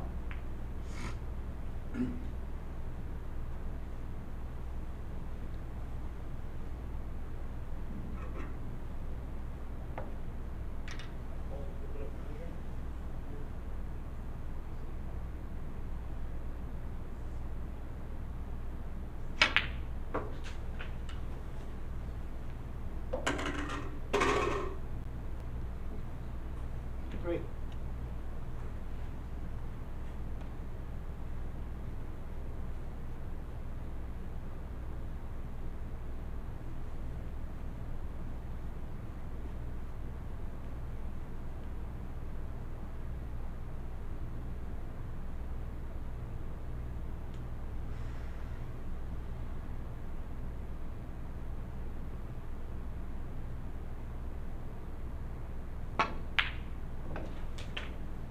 Four.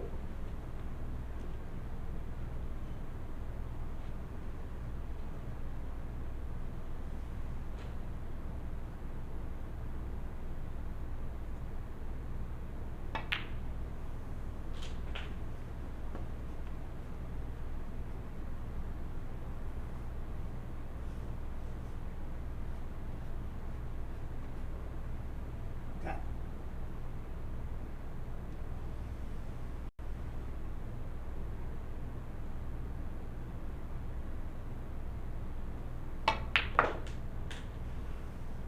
11.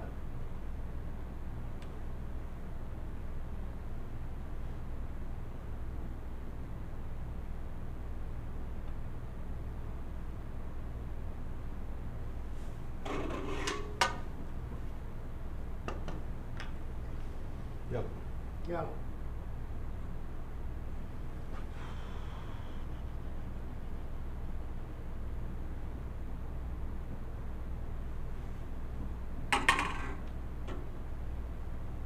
Black. Blue. Blue.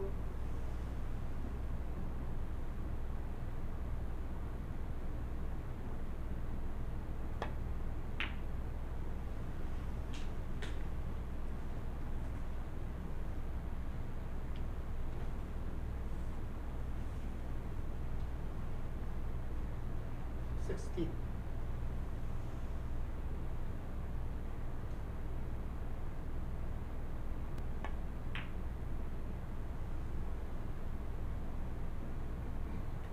Darren, 16, and the frame.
Frame 6.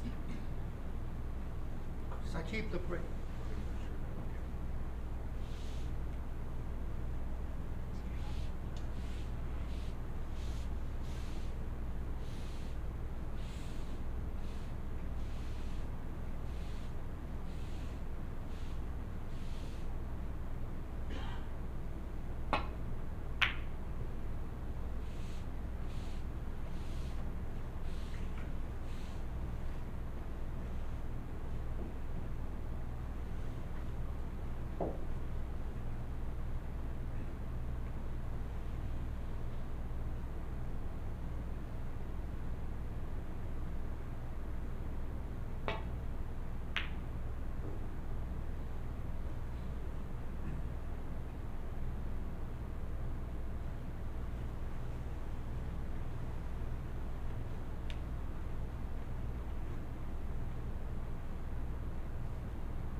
Foul and miss. Darren, 6.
Arrow 1.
Three.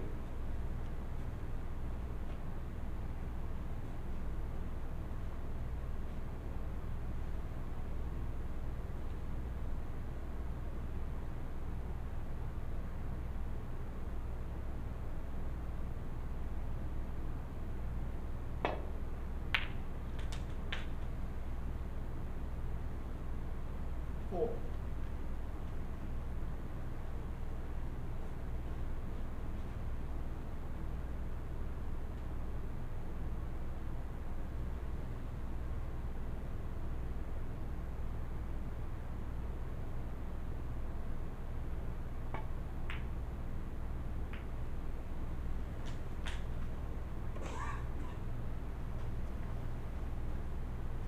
Nine.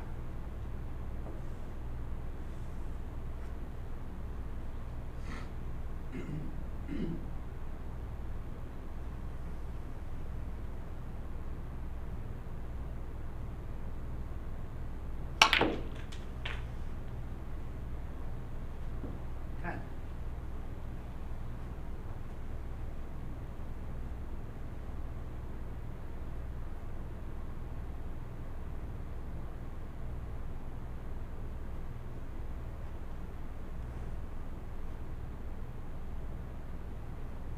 Black. Black.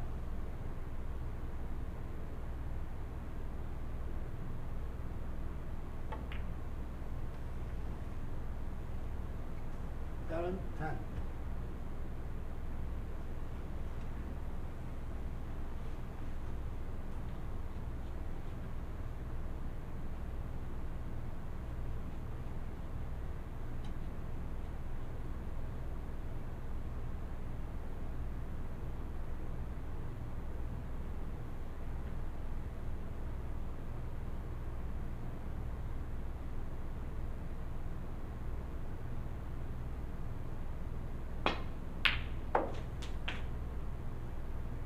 One.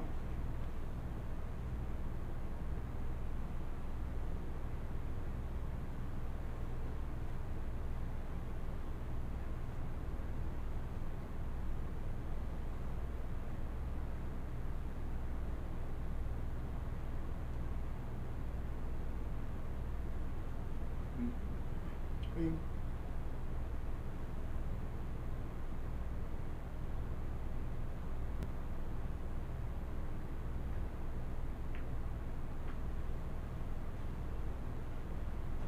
Saki. 1.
One.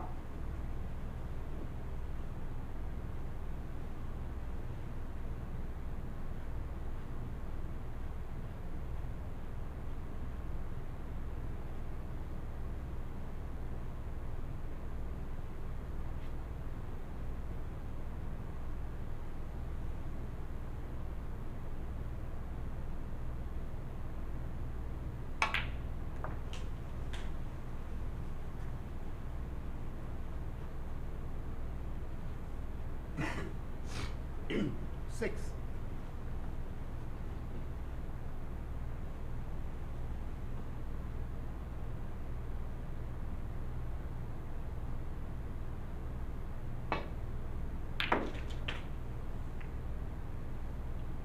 Seven.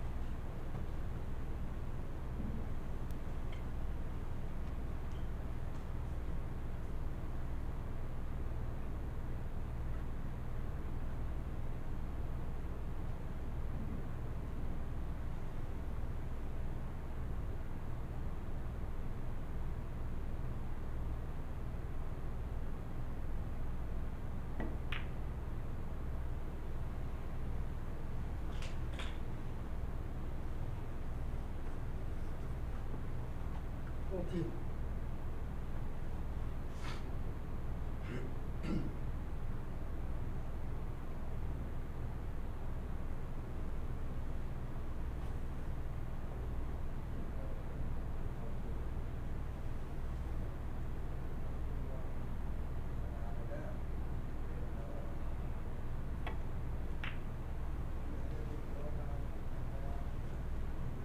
Down 14.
One.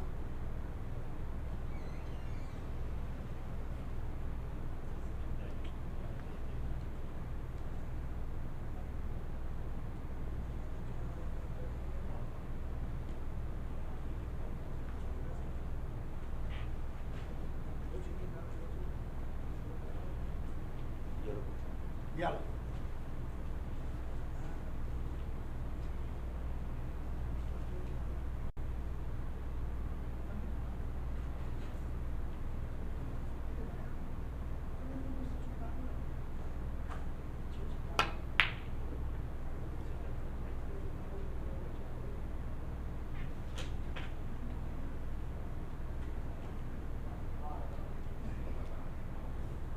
Three.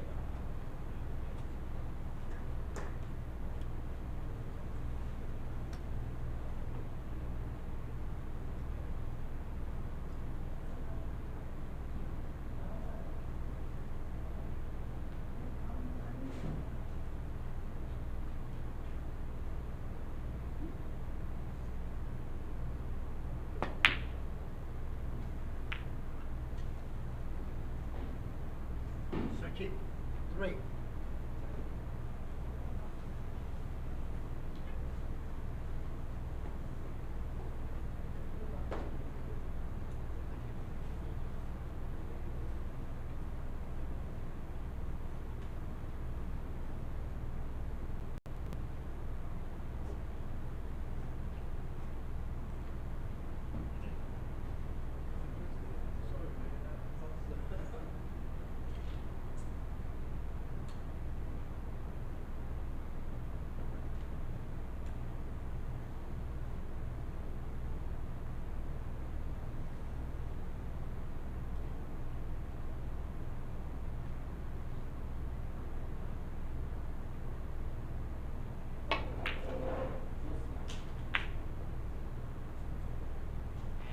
One.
Foul. Yes. Strike 7.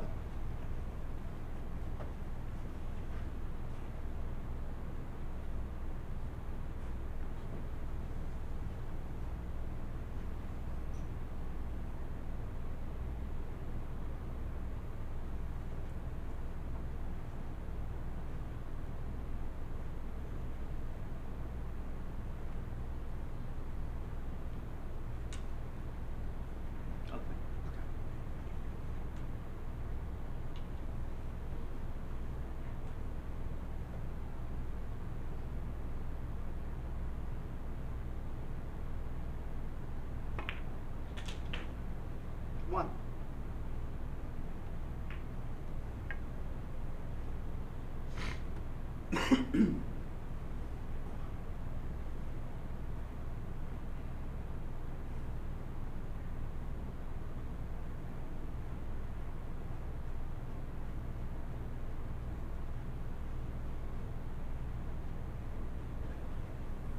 Blue. Low.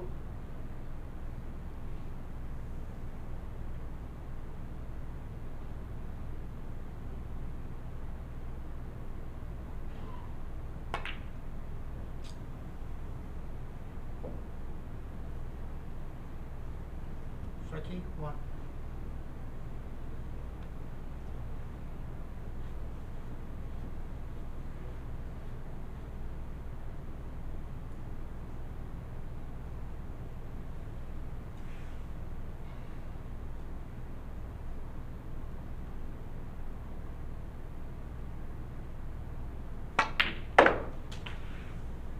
One.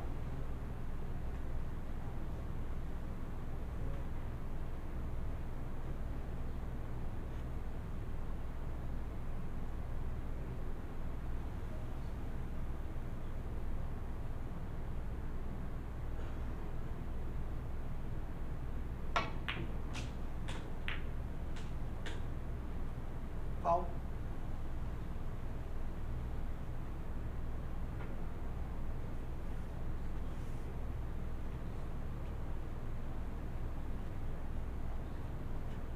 Fairway 1.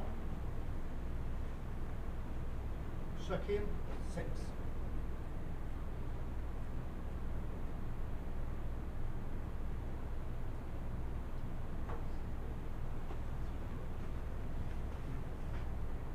Free ball.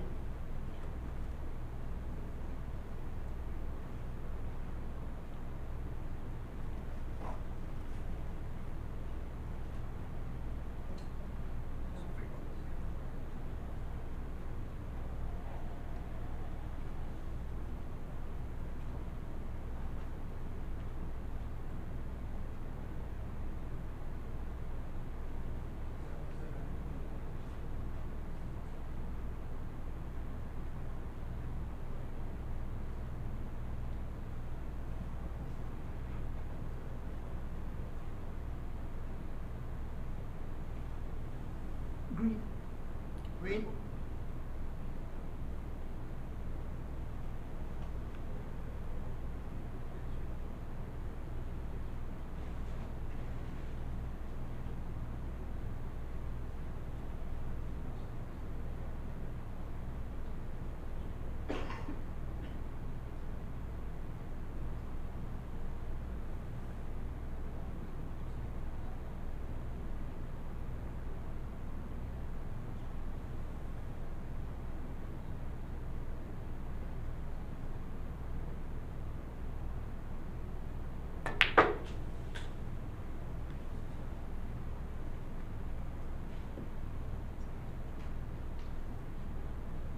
One.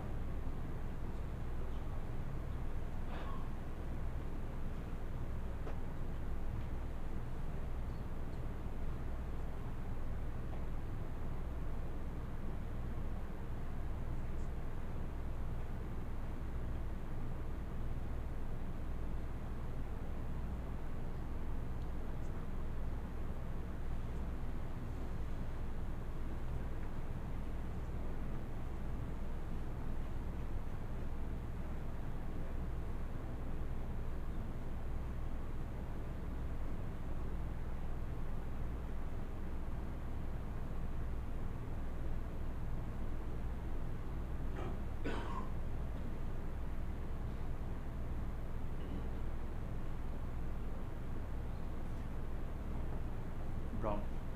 Brown.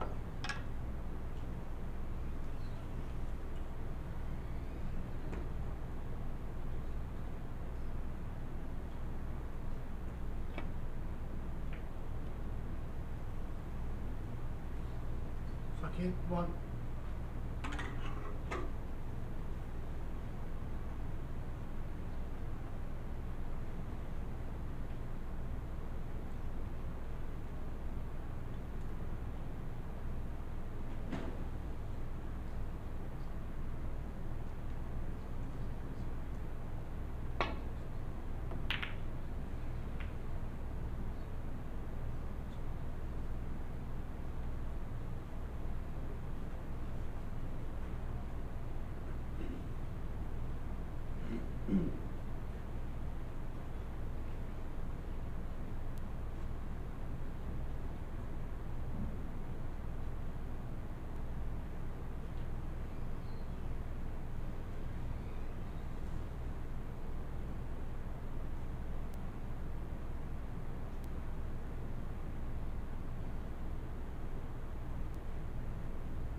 Darren, 39.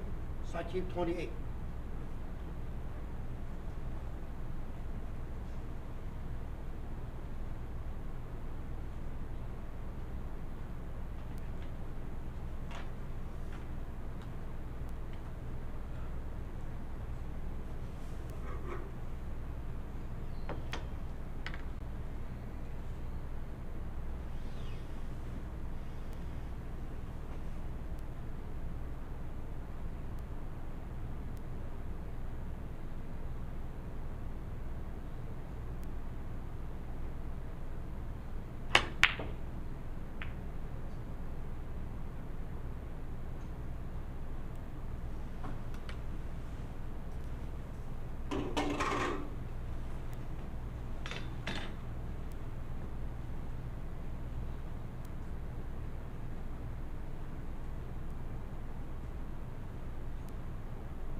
One.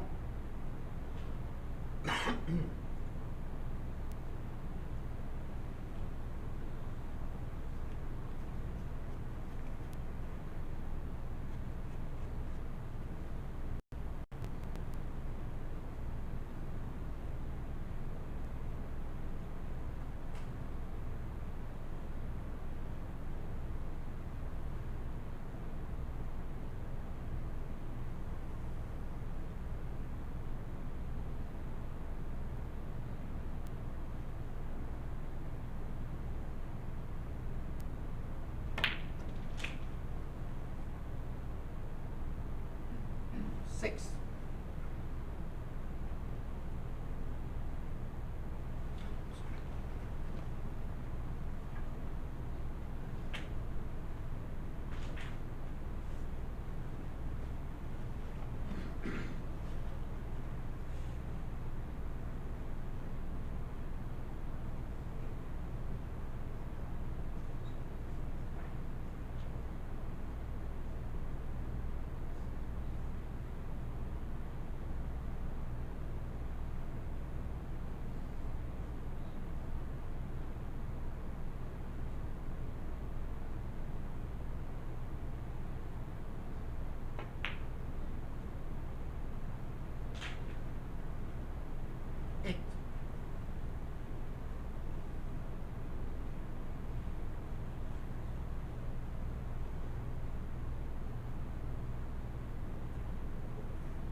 11.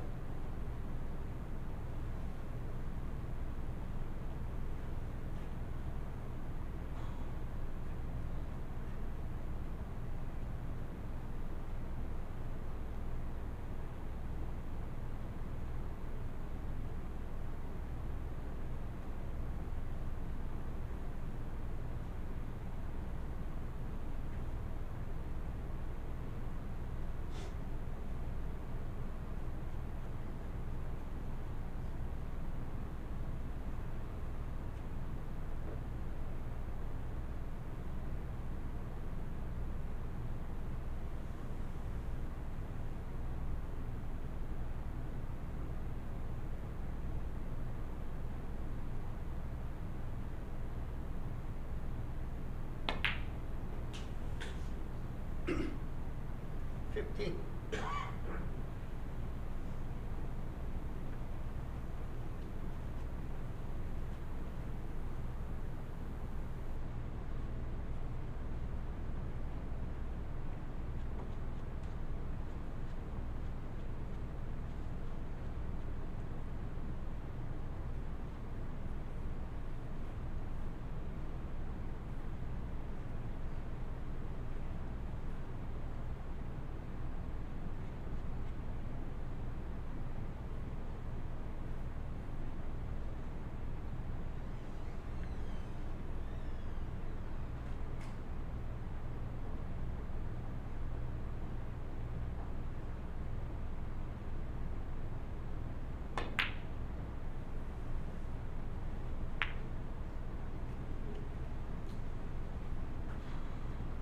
So I keep 15.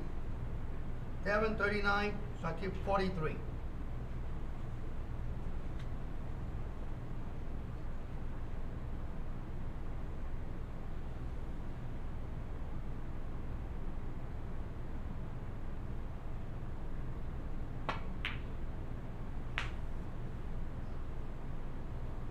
Five.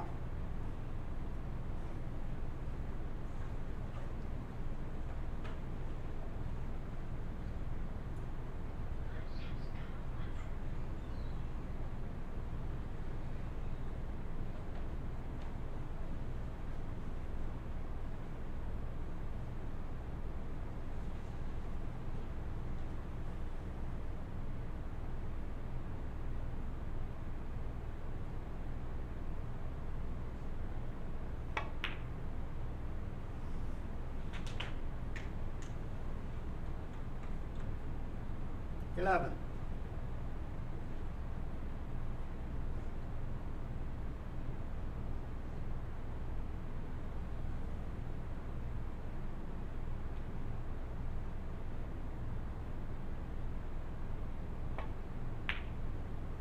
$18 and the brain 7.